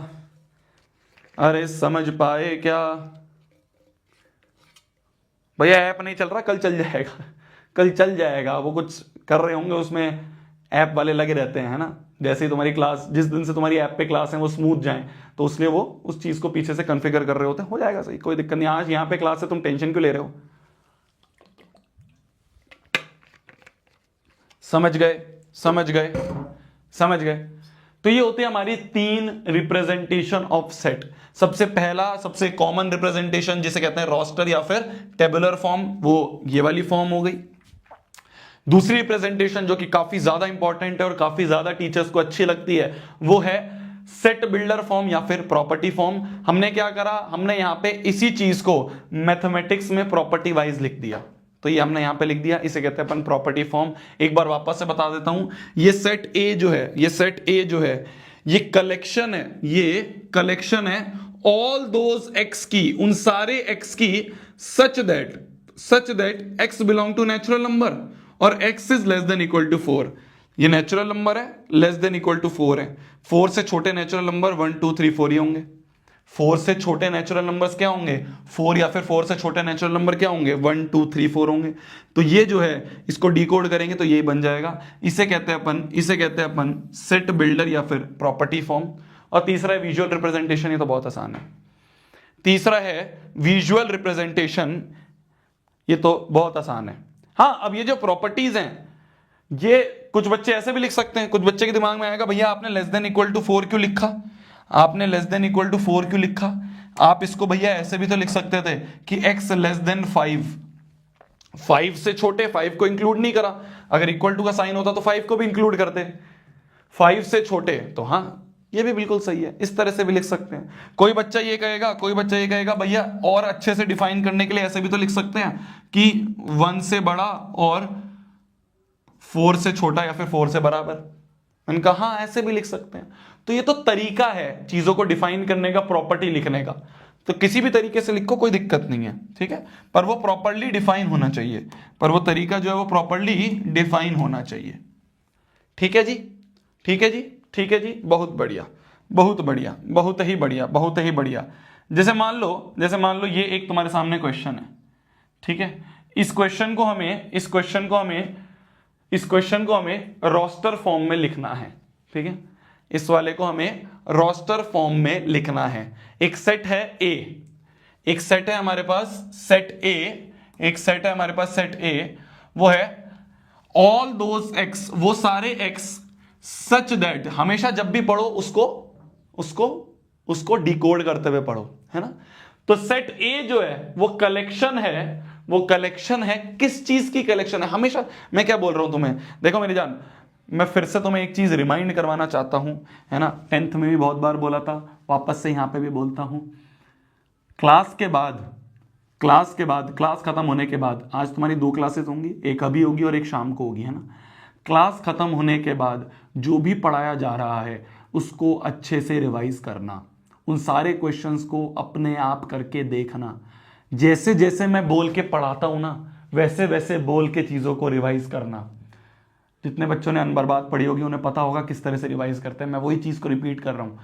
जैसे जैसे मैं यहां पे बोल के पढ़ा रहा हूं ना, कैसे बोल के पढ़ा रहा हूं मैं इस तरह से बोल के पढ़ा रहा हूं कि set A such that it is a collection of, तो हमें इस सेट ए को, जो कि एक कलेक्शन है, इस तरह से ही बोल बोल के पढ़ाना।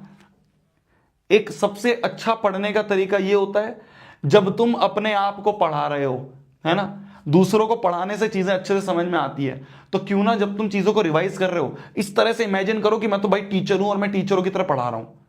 देखना तुम बहुत अच्छे से समझ में आएंगी चीजें। अभी तो क्या है, ये चैप्टर नंबर 1 है, बहुत आसान चैप्टर है।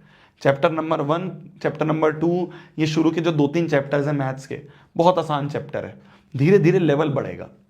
तो अगर अभी से सही हैबिट्स बना लेंगे हम चीज़ों को रिवाइज करने की, तो हमारी 11वीं बहुत अच्छी जाएगी। और मैं तुम्हें ये दावे के साथ कह सकता हूं, मैं तुम्हें गारंटी के साथ कह सकता हूं कि अगर सिर्फ दो चीज़ें कर ली तो 11वीं सवर जाएगी। क्योंकि 99% बच्चे इसके अलावा 100 चीज़ों पर भागते हैं। तुम ये देखोगे तुम्हारी क्लास में कोई बच्चा है जो कहेगा ओए ये बुक है, देख ये बुक बहुत अच्छी है, करते हैं। कोई दूसरा आएगा, ओए देख मेरे तो मास्टर ने ये बुक बताई है, ये वाली बुक करते हैं। कोई तीसरा आएगा, ओए देख ये बुक बहुत अच्छी है, इसके क्वेश्चंस बहुत अच्छे हैं। मैं कहता हूं सारी बुक बहुत अच्छी हैं, पर तुम्हारे पास टाइम नहीं है सारी बुक करने का। एक चीज पे स्टिक रहो, जो शोभित भैया यहां पे बता रहे हैं, जो कुलदीप सर यहां पे बता रहे हैं, उन चीजों पे स्टिक रहना, विश्वास करना हम पे। हम जो चीज बता रहे हैं वो मोर देन एनफ होगा तुम्हारे एग्जाम में 100/100 फोड़ने के लिए।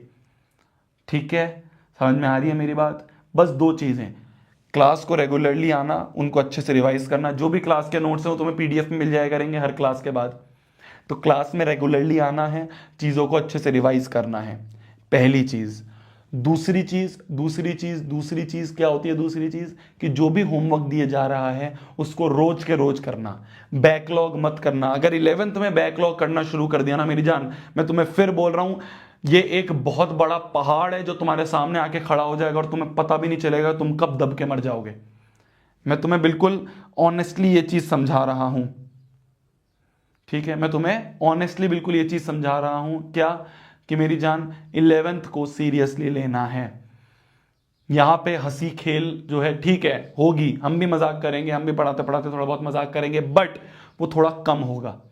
क्योंकि 11th में अगर हमारे को 1.5 घंटा मिला है, मैं आज की क्लास में इतना सब बोल रहा हूं, मैं रेगुलर इतने क्लासेस में नहीं बोलूंगा। रेगुलर क्लासेस में मैं तुम पढ़ाने पे फोकस करूंगा, मैं इस चीज पे फोकस करूंगा कि मैक्सिमम क्वेश्चंस कैसे हो सकते हैं, मैं इस चीज पे फोकस करूंगा कि अच्छे अच्छे लेवल के क्वेश्चंस कैसे हो सकते हैं।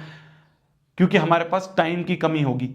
11वीं में 12वीं में सबसे ज्यादा दिक्कत आती है, बच्चों को ही नहीं पता चलता भैया यार क्लासेस में ही सारा टाइम चला जाता है। तो इसीलिए चीजों को सीरियसली लेना है, समझ गए, चीजों को सीरियसली लेना है। मैं फिर बोल रहा हूं, class 11th is not like class 10th। इस बात का आज तुम्हें मतलब नहीं पता चलेगा, 1 महीने बाद आके तुम खुद कहोगे कि हाँ यार शोभित भैया आप सही थे।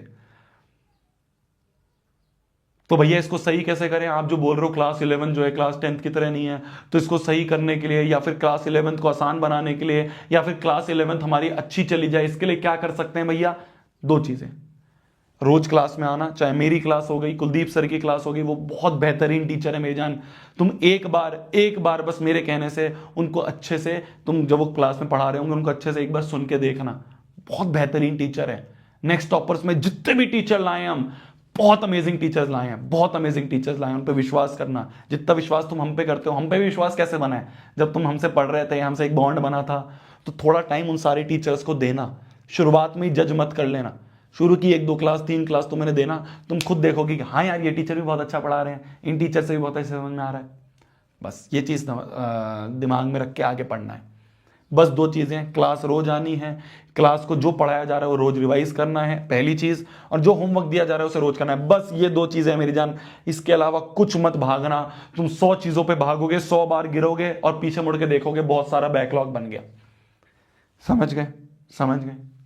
बस ये जो 1.5 घंटे की क्लास है, इन 1.5 घंटे की क्लास में जो पढ़ाया जा रहा है उसको अच्छे से करना है, जो होमवर्क दिया जा रहा है उसको अच्छे से करना है। आज कुछ ज्यादा होमवर्क नहीं दूंगा मैं, आज तुम्हें बस एनसीईआरटी दूंगा। कल से फिर मैं तुम्हें डीपीपीस दे रहा हूँ, कल मैं तुम्हें मॉड्यूल दूंगा, मॉड्यूल में तुम्हारे बहुत सारे क्वेश्चन होंगे जिनमें से मैं रेगुलर तुम्हें क्वेश्चन टिक करके दिया करूंगा कि आज ये वाले कर लेना, आज ये वाले कर लेना, बस वो कर लेना मेरी जान, तुम्हारी 11वीं बहुत अच्छी चली जाएगी। जैसा मैंने तुम्हें 10th में वादा करा था ना कि मैथ से प्यार करवा दूंगा, 11th में भी मैथ से प्यार करवा दूंगा। शर्त ये रहेगी कि तुम्हें उसी प्यार से पढ़ना पड़ेगा रोज, ठीक है। तो सेट ए है, it is a collection of, क्या है ये, कलेक्शन है, all those x such that x is a positive integer and x क्या है, पॉजिटिव इंटीजर्स हैं, ठीक है, पॉजिटिव इंटीजर्स हैं, ठीक है। एंड एक्स का जो स्क्वायर है वो लेस देन 40 होना चाहिए। पहली बात तो पॉजिटिव है, और उनका जब तुम स्क्वायर करो तो वह लेस देन 40 आए। तो ऐसे कौन कौन से पॉजिटिव इंटीजर्स हैं जिनका स्क्वायर करे तो लेस देन 40 आए। 1 का स्क्वायर क्या होता है, 1 का स्क्वायर क्या होता है, 1 होता है, ठीक है। 2 का स्क्वायर क्या होता है, 4 होता है, ठीक है, ये भी लेस देन 40 आ रहा है, 40 से कम होना चाहिए, तो 1 भी मिल गया हमें, 2 भी मिल गया। 3 को अगर करें तो 3 का स्क्वायर क्या होगा, भाई समझ रहे हो मेरी बात, नहीं समझ में आ रही, नहीं समझ में आ रही, वापस से देखो, नहीं समझ में आ रही, वापस से देखो। मैं ये बोल रहा हूं कि सेट ए जो है ये कलेक्शन है all those x such that x is a positive integer. पहली बात तो पॉजिटिव होना चाहिए, और उसका स्क्वायर करें तो वो लेस देन 40 आना चाहिए। उसका अगर स्क्वायर करें, उस नंबर का अगर हम स्क्वायर करें तो लेस देन 40 आना चाहिए। तो 1 का अगर हम स्क्वायर करें तो 1 आता है, लेस देन 40।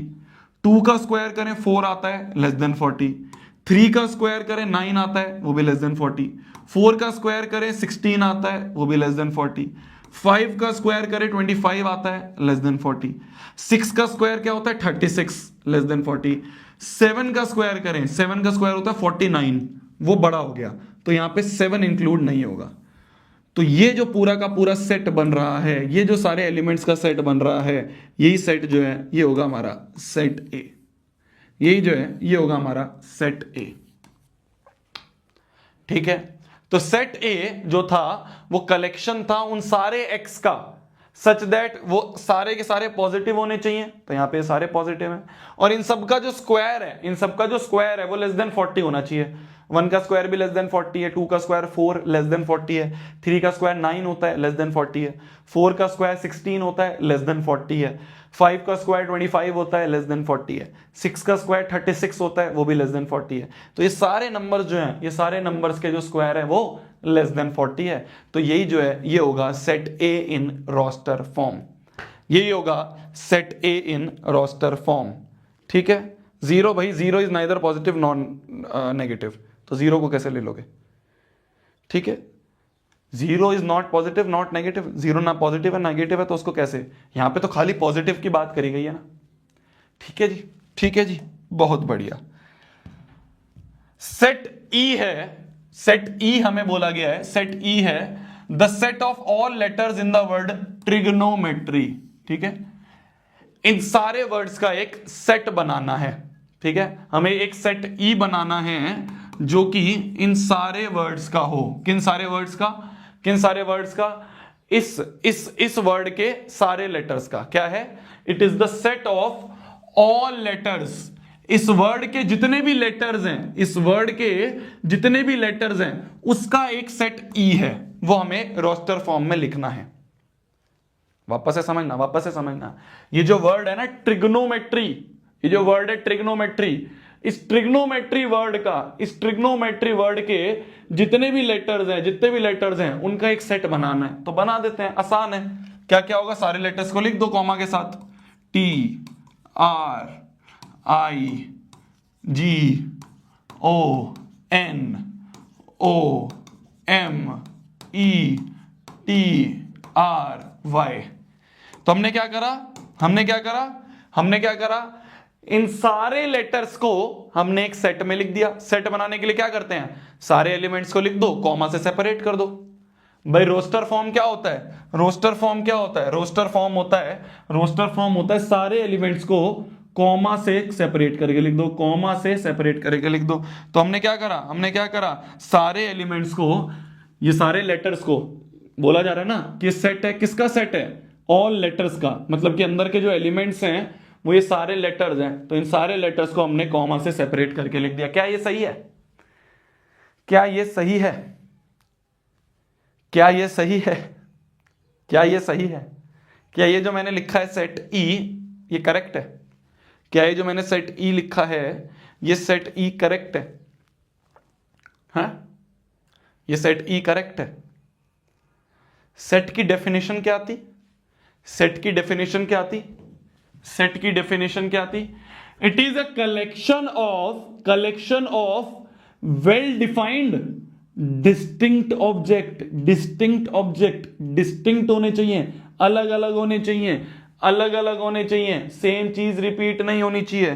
तो यहां पे तो सेम चीज रिपीट होती हुई दिख गई हमें, यहां पे तो सेम चीज रिपीट होती हुई दिख गई। देखो ये देखो, ओ जो है 2 बार रिपीट हो गया, ओ जो है 2 बार रिपीट हो गया, ओ जो है 2 बार रिपीट हो गया, आर जो है वो 2 बार रिपीट हो गया, आर जो है वो 2 बार रिपीट हो गया। और कोई 2 बार रिपीट होता हुआ दिख रहा है हमें? और कोई 2 बार रिपीट होता हुआ दिख रहा है? तो ये जो 2 बार रिपीट हो रहे हैं इनको हटाना पड़ेगा, तो इन दोनों को एक एक बार हटा दो। ये हटा दिया, ये हटा दिया। डिस्टिंक्ट ऑब्जेक्ट्स होने चाहिए, डिस्टिंक्ट ऑब्जेक्ट्स होने चाहिए, डिस्टिंक्ट ऑब्जेक्ट्स होने चाहिए। कोई और है जो 2 बार रिपीट हो रहा है?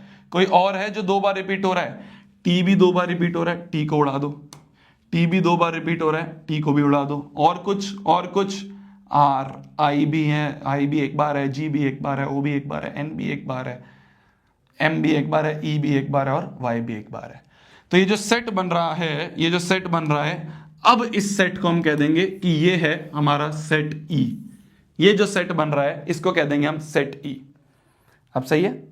तो रिपीटिशन नहीं होनी चाहिए, रिपीटिशन नहीं होनी चाहिए, जितने भी एलिमेंट्स हैं उनका रिपीटिशन नहीं होना चाहिए। तो ये जो है ये बन गया हमारा सेट।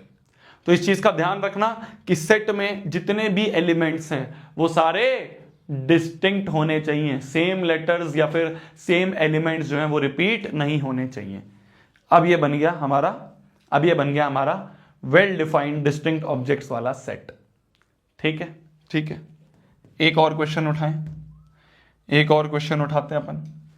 एक सेट है सेट सी, एक सेट है जो कि है सेट सी। सेट सी जो है ये कलेक्शन है, ये क्या है? कलेक्शन है उन सारे एक्स का, all those x such that x is a month of year not having 31 days.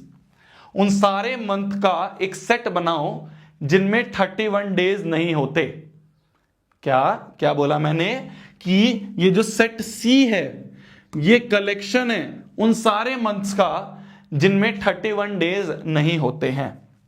तो बनाए बनाए कौन कौन से ऐसे मंथ हैं जिनमें 31 डेज नहीं होते हैं? भाई ऐसे करते हो ना तुम भी ऐसे करते हो, मेरे को नहीं आता, मैं भी ऐसे करता हूं, जनवरी फरवरी मार्च, तुम भी ऐसे करते हो ना? अरे बताओ यार, मैं इसके अलावा कोई और तरीका है? इसके अलावा हो गए?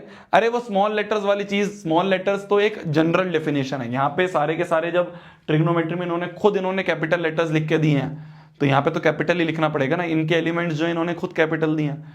तो वो स्मॉल वहां पे इसलिए मैंने जनरली लिखा था, यहाँ पे इसलिए मैंने जनरली लिखा था, जनरली।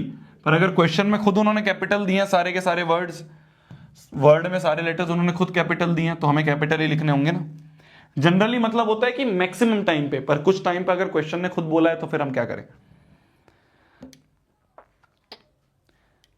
क्यों? तुम भी ऐसे देखते हो क्या? तुम भी ऐसे देखते हो क्या? जनवरी फरवरी मार्च अप्रैल, है ना, इस तरह से देखते हैं। तो देखते हैं वो सारे मंथ जिनमें 31 डेज नहीं होते हैं। क्या लिखा है? Not having 31 days. क्या? Not having 31 days. तो X is a month of year not having 31 days. तो जनवरी में 31 होते हैं, फेब्रुवरी,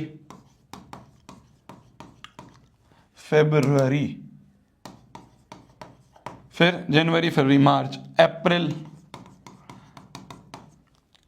मई जून, जुलाई में, फिर उसके बाद अगस्त सितंबर, फिर अक्टूबर नवंबर दिसंबर। तो ये सारे वो मंथ हैं जिनमें 31 डेज नहीं होते हैं। तो इस सेट को हम कह देंगे सेट सी। ठीक है, ठीक है, ठीक है, ठीक है।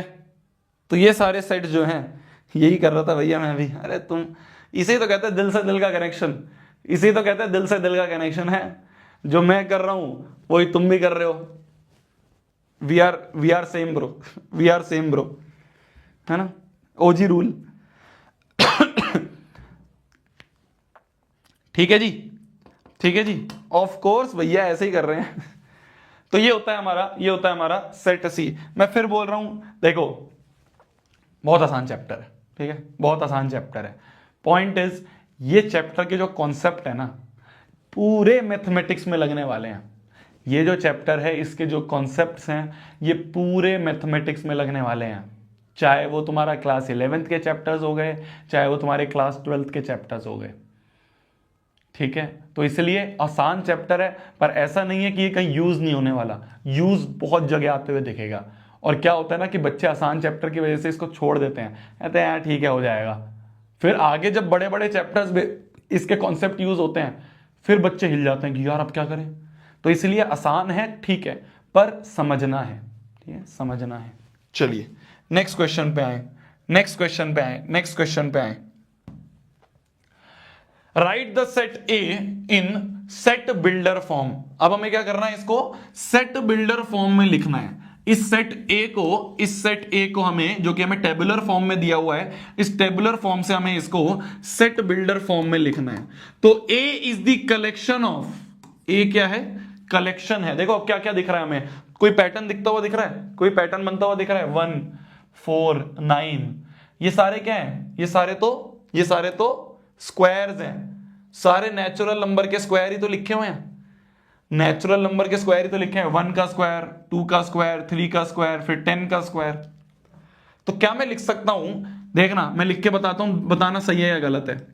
A is the collection of, A is the collection of all those x square, A is the collection of all those x square such that x belong to natural number।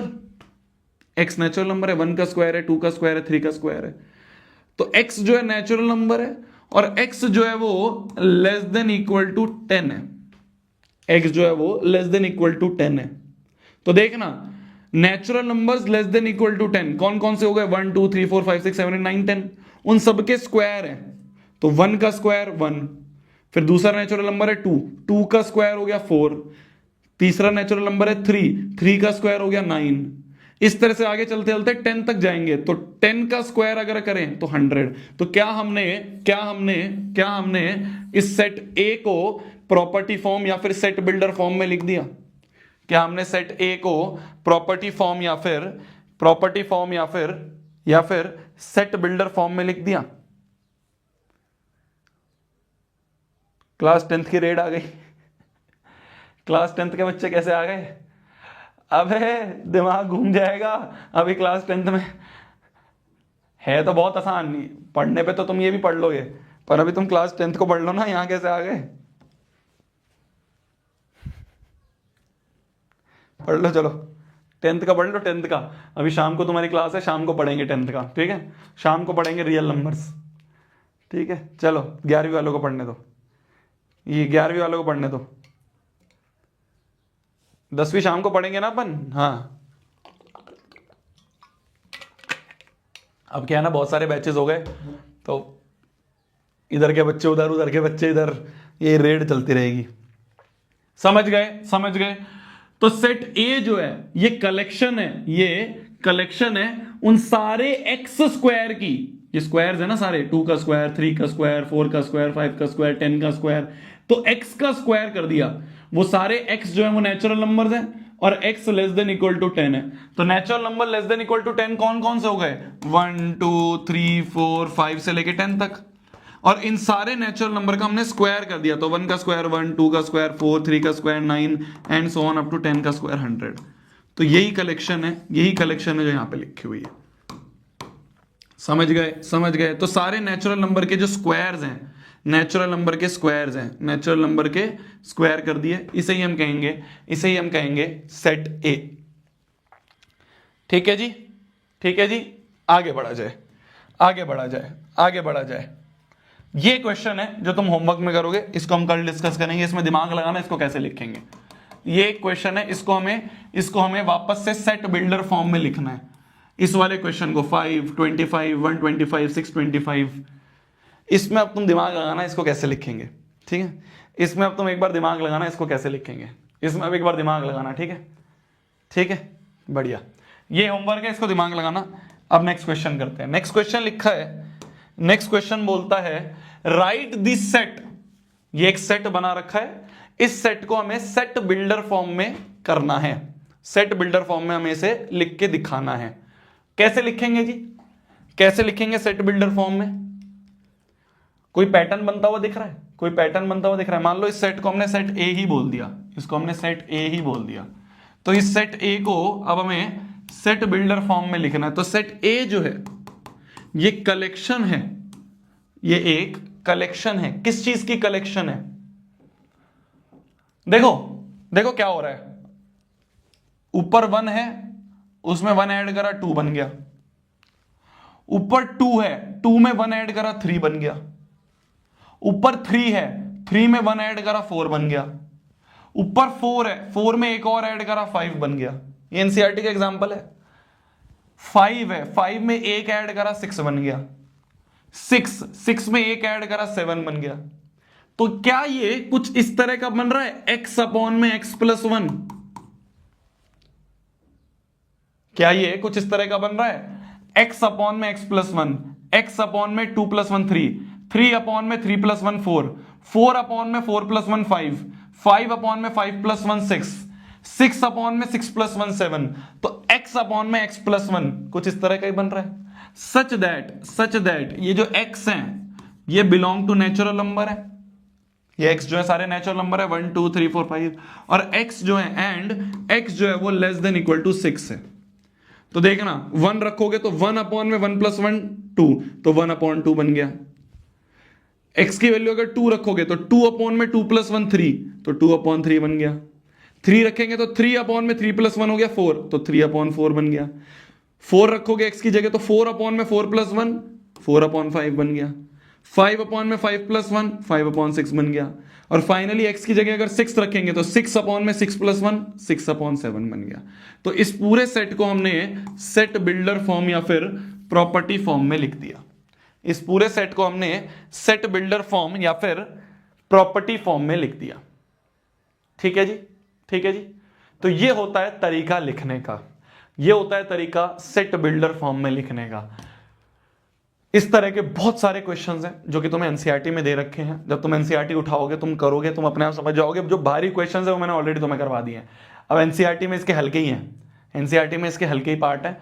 तो ये हमें पैटर्न समझ में आना चाहिए जब भी हम सेट बिल्डर फॉर्म में लिख रहे हैं। ठीक है मेरी जान।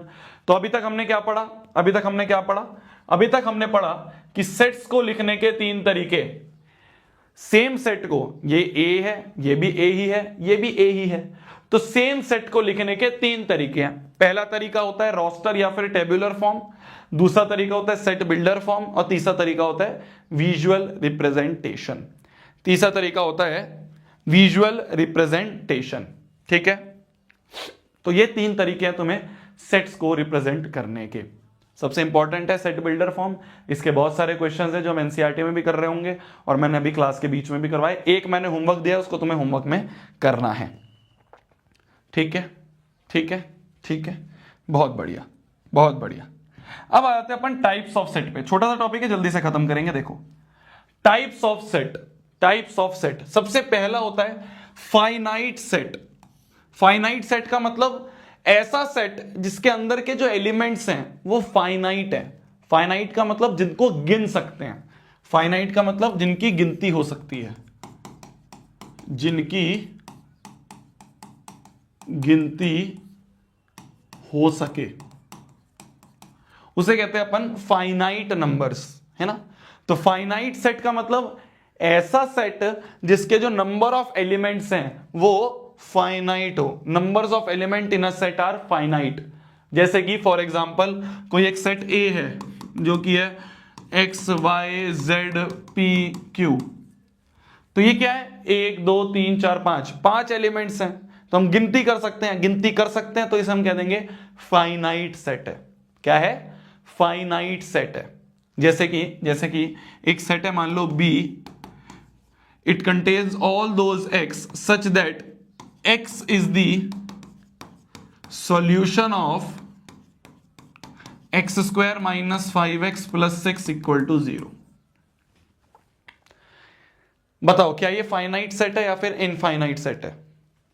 देखो, फाइनाइट सेट का मतलब नंबर ऑफ एलिमेंट क्या हो? फाइनाइट हो, जिनकी गिनती हो सकती है, जैसे इसमें गिनती हो सकती है। इनफाइनाइट सेट, ऑब्वियस सी बात है, इसकी तो डेफिनेशन ना भी बताऊं तो तुम्हें समझ में आ गया। ऐसा सेट जिसके नंबर ऑफ एलिमेंट्स क्या हो? इनफाइनाइट हो। इनफाइनाइट, फाइनाइट का मतलब होता है जिनकी गिनती हो सकती है, और इनफाइनाइट का मतलब अनगिनत, जिनकी गिनती नहीं हो सकती, जिनकी गिनती नहीं हो सकती। तो अंदर के एलिमेंट्स अगर अनगिनत हो तो उसको हम इनफाइनाइट सेट कह देंगे, उसको अपन इनफाइनाइट सेट कह देंगे। ठीक है, ठीक है, ठीक है। तो जैसे ये वाला एग्जांपल है कि B is a set, B एक सेट है such that all the x such that x is the solution of this equation. ये क्वाड्रेटिक इक्वेशन है, इसको सॉल्व करना आता है हमें। X square minus 5x plus 6 0 कैसे सॉल्व करेंगे? 2x माइनस 3x कर देंगे।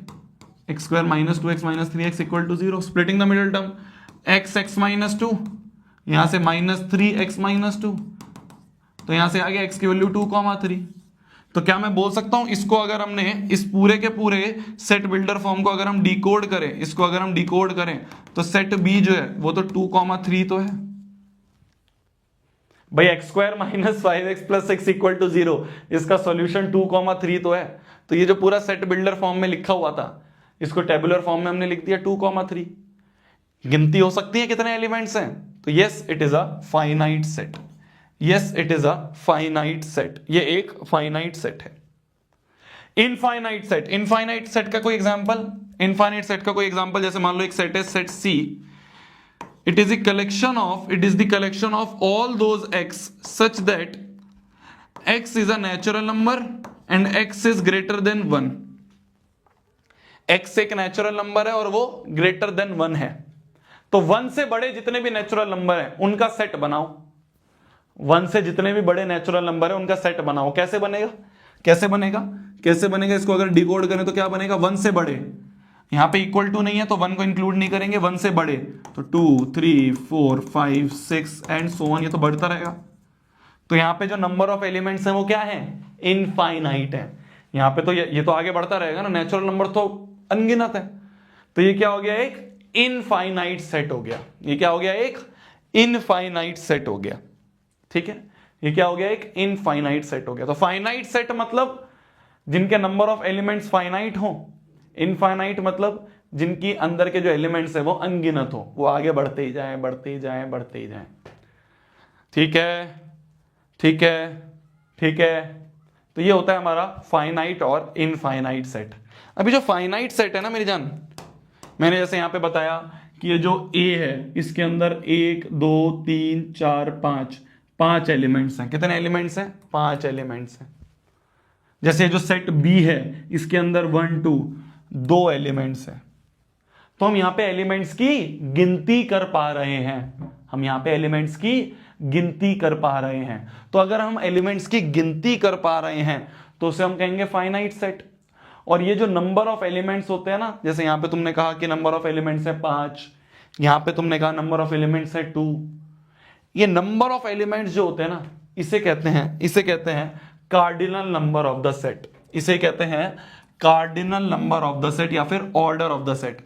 जैसे कि एक सेट जो मैंने पीछे लिखा था x y z p q, तो इसका कार्डिनल नंबर को ना इस तरह से लिखा जाता है n ऑफ a, इसे कहते हैं number of elements in set a, number of elements in set a, इसे कहते हैं कार्डिनल नंबर। तो number of elements in set A क्या हो गया? 1 2 3 4 5 होगा। या फिर कुछ लोग इसे ऑर्डर ऑफ सेट A भी लिख देते हैं, ऑर्डर ऑफ सेट A भी लिख देते हैं। तो ये होता है कार्डिनल नंबर ऑफ सेट। ये सिर्फ फाइनाइट सेट्स के लिए डिफाइंड होता है, क्योंकि इनफाइनाइट में तो कार्डिनल नंबर इनफाइनाइट चला जाएगा, इसमें तो एलिमेंट्स ही इनफाइनाइट है। तो cardinal number is only defined for finite sets, क्योंकि इसी में तुम गिनती कर सकते हो, इसमें तो अनगिनत है ना, इसमें तो अनगिनत है। अगर अनगिनत है तो फिर कार्डिनल नंबर तो कोई डिफाइंड ही नहीं है भाई। कार्डिनल नंबर मतलब कितने एलिमेंट है, तो कितने तुम कब कब गिन पाओगे, जिनकी गिनती हो पाएगी। तो यहां पे ये जो फाइनाइट सेट है, इस फाइनाइट सेट के लिए जो कार्डिनल नंबर होता है वो डिफाइंड होता है। Cardinal number of set A हो गया 5, similarly cardinal number of set B जो है वो हो गया 2। ये होता है cardinal number of a set. भैया छुट्टी कर दो, जिम जाना है। अच्छा, 11वीं में आते जिम शुरू कर दिया है, 11वीं में आते जिम शुरू कर दिया तूने, वाह बेटे। न धीरे धीरे धीरे धीरे उस राह में जा रहे हो तुम, है जिम शुरू कर दिया भैया, है ना। अब तो 11वीं में आ गए भैया, अब तो मैच्योर हो गए हैं, जिम जाना शुरू कर दिया है। अब तो भैया थोड़ा बहुत स्कूटी पे भी हारना शुरू कर देंगे दोस्तों के साथ। अब तो भैया पार्टीज भी करनी पड़ेगी भैया। सही है, जिम जाना is not the problem. Problem is कि अपने आप को हम क्या कहते हैं उसे, लिमिट कहते हैं ना, लिमिट मतलब लाइन क्रॉस नहीं होनी चाहिए, ठीक है मेरी जान। जिम जाना इज नॉट बैड, जिम जाओ, बहुत अच्छी बात है, जिम जा रहे हो तुम, मतलब बॉडी का ख्याल रख रहे हो, बहुत अच्छी बात है। बट समझ रहे हो ना मैं तुम क्या चीज़ बोलना चाह रहा हूँ। मैं तुम मेरे बच्चे हो, मैं तुम्हें नहीं चाहता तुम बिगड़ो, ठीक है। मतलब ऐसा नहीं है जिम जाना गलत है, वो तो बहुत अच्छी बात है जिम जा रहे हो, पर ठीक है ना, जहां मैं जा रहा हूं, जिस डायरेक्शन में मैं जा रहा हूं वो शायद तुम समझ पा रहे होगे, है ना। बहुत बढ़िया। चलिए, तो फाइनाइट सेट, इनफाइनाइट सेट समझ में आ गया। कार्डिनल नंबर मतलब कितने एलिमेंट्स है, कार्डिनल नंबर मतलब कि कितने एलिमेंट्स हैं एक सेट के अंदर, उसे कहते हैं कार्डिनल नंबर या फिर ऑर्डर ऑफ सेट ए। तो number of elements in a set, उसे अपन कहते हैं कार्डिनल नंबर या फिर order of the set A. ठीक है, ठीक है, बहुत बढ़िया जी। तीसरा टाइप ऑफ सेट जो है उसे हम कहते हैं नल सेट या फिर एम्प्टी सेट, है ना। नल सेट या फिर एम्प्टी सेट भी बोला जाता है, कुछ लोग उसको वॉइड सेट भी बोल देते हैं। एक ऐसा सेट जिसके अंदर कोई भी एलिमेंट नहीं है, एक ऐसा सेट जिसके अंदर कोई एलिमेंट नहीं है, उसे कह देते हैं अपन नल सेट या फिर एम्प्टी सेट या फिर वॉइड सेट। इसको रिप्रेजेंट कैसे करा जाता है, इसको कुछ इस वाले सिंबल से रिप्रेजेंट करा जाता है, इसको कहते हैं फाई, इसको कहते हैं फाई, ठीक है। तो नल सेट या फिर एम्प्टी सेट या फिर वॉइड सेट, जिसके अंदर कोई एलिमेंट नहीं है। A set having no element in it, कोई एलिमेंट नहीं है, खाली सेट है। क्या है, सेट के अंदर कुछ नहीं है, खाली सेट है। तो ये दोनों रिप्रेजेंटेशन होती है नल सेट की या फिर एम्प्टी सेट की या फिर वॉइड सेट की। या तो फाई से रिप्रेजेंट कर देते हैं कुछ लोग, या फिर इस तरह से कि सेट के अंदर कुछ नहीं है, खाली है, कुछ नहीं लिखा, खाली है, इसे कहते हैं अपन एम्प्टी सेट या फिर वॉइड सेट या फिर नल सेट। ठीक है, एक एग्जांपल अगर इसका लें, जैसे कि कोई सेट है, मान लो सेट एफ, ठीक है ना, कोई सेट है मान लो set F. It contains all those x such that x belongs to real number। मान लो x जो है वो रियल नंबर है, ठीक है ना, रियल नंबर है, और x square plus 2 equal to 0 है। तो बताओ ऐसा सेट, बताओ सेट f के अंदर जो एलिमेंट्स हैं वो क्या होंगे, बताओ सेट f के अंदर जो एलिमेंट्स हैं वो क्या होंगे, जल्दी बताओ, सोच के जल्दी बताओ। कर रहा हूं छुट्टी, 10 मिनट लेट ही क्लास शुरू हुई थी ना, 10-15 मिनट तो हमने शुरू में बातचीत करी थी, तो 10-15 मिनट तो पढ़ना हो। 11वीं में मेरी जान क्लास का क्या टाइमिंग है, इस पे बहस नहीं होगी, इस पे लड़ाई नहीं होगी। मैं तुम्हें बहुत क्वेश्चंस करवाऊंगा, बहुत क्वेश्चंस करवाऊंगा, बहुत रगड़वाऊंगा। 11वीं इज नॉट लाइक 10th, मैं तुम्हें पहले ही बोल रहा हूं, 11वीं इज नॉट लाइक 10th। 11वीं में मैं नहीं सुनूंगा तुम्हारी बात, 11वीं में ब्रेक, छुट्टी, है ना। 11वीं में मेरा फोकस है, क्योंकि मेरे को पता है ना 11वीं किस तरह से बर्बाद होती है, वो मैं तुम्हारी होने नहीं दूंगा, ठीक है। तुम पूरे साल जब मेरे से पढ़ोगे ना प्रारंभ में, खूब रगड़वाऊंगा तुम्हें, खूब मेहनत करवाऊंगा। 11वीं में नहीं छोड़ने वाला मैं। 11वीं में तुम सोचो कि भैया मजे रहेंगे, कोई मजे नहीं रहेंगे मेरी जान, डांट भी खाओगे तुम बहुत। तो एक सेट है set F, it contains all those x such that x belongs to real number और एक्स स्क्वायर प्लस 2 जो है वो 0 है। क्या कोई एक ऐसा x होगा, बताओ, कोई भी ऐसा x? भाई देखो देखो मेरी जान, ध्यान से समझना, ध्यान से समझना, बहुत इंपॉर्टेंट चीज है। X square plus 2 equal to 0, हमें देखो प्लस 2 इक्वल टू 0 है, ठीक है। एट द एंड क्या मिल रहा है हमें? एट द एंड हमें 0 मिल रहा है। अगर हमें यहां पे प्लस 2 है और हमें फाइनली 0 चाहिए, तो हमें यहां पे एक नेगेटिव टर्म चाहिए होगी, यहां पे हमें एक नेगेटिव टर्म चाहिए होगी, जिससे कि प्लस माइनस कट के 0 हो जाए। समझ पा रहे हो? समझ पा रहे हो? अरे देखो मेरी जान, अरे देखो मेरी जान, x square plus 2 equal to 0 लिखा है, यहां पे प्लस 2 है, यहां पे प्लस 2 है, और लिखा है फाइनली हमें 0 मिलना चाहिए। तो अगर फाइनली हमें 0 चाहिए, तो यहां पे कुछ नेगेटिव होना चाहिए ना, जिससे कि दोनों चीज कैंसिल होके 0 बन जाए। पर ये तो स्क्वायर वाली टर्म है, स्क्वायर तो कभी भी नेगेटिव नहीं होता, स्क्वायर तो कभी भी नेगेटिव नहीं होता। एक्स स्क्वायर जो होगा वो हमेशा पॉजिटिव ही निकलेगा, वो हमेशा पॉजिटिव ही निकलेगा। किसी भी चीज का स्क्वायर, चाहे नेगेटिव का स्क्वायर ही ले लो, -2 का स्क्वायर क्या होगा? +4 ही तो होगा।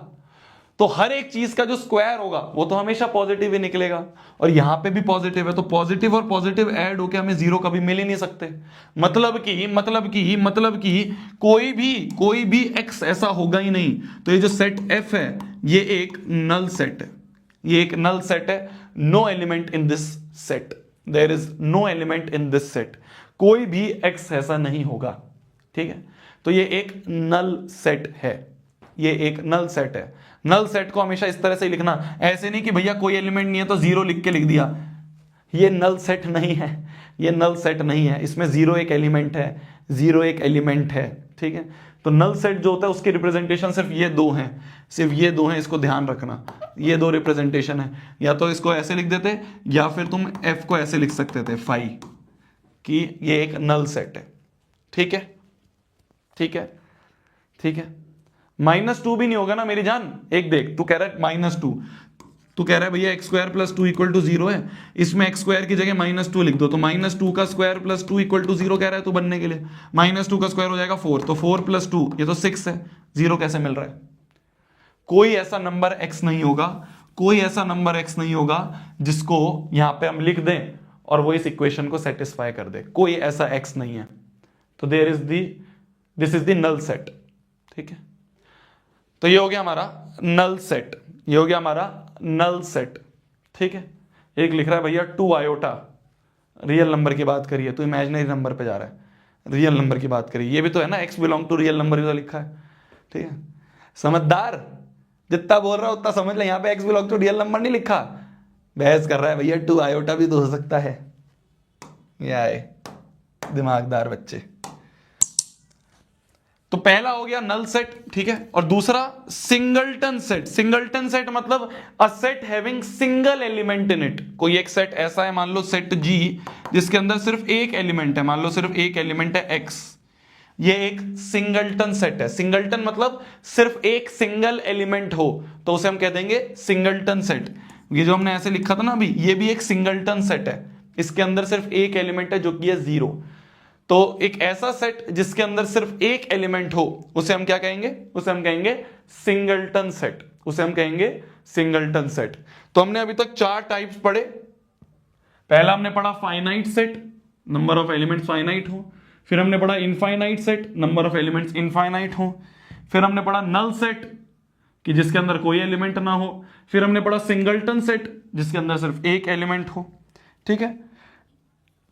अब इसके बाद हम 2 टाइप और पढ़ेंगे। उससे पहले क्वेश्चन करते हैं, उससे पहले क्वेश्चन करते हैं। बताओ बताओ, जल्दी जल्दी दिमाग लगाओ, दिमाग लगाओ, दिमाग लगाओ, दिमाग लगाओ। 1 मिनट का टाइम दे रहा हूं तुम्हें, 1 मिनट का टाइम दे रहा हूं, 1 मिनट का टाइम दे रहा हूं, जल्दी दिमाग लगाओ।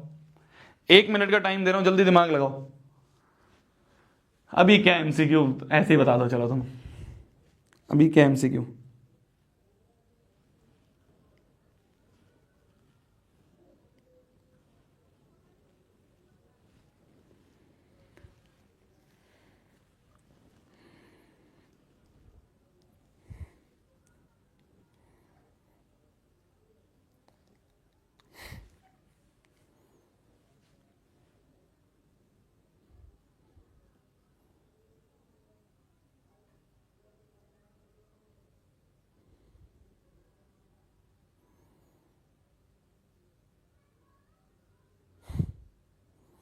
भैया चाउमीन खानी है,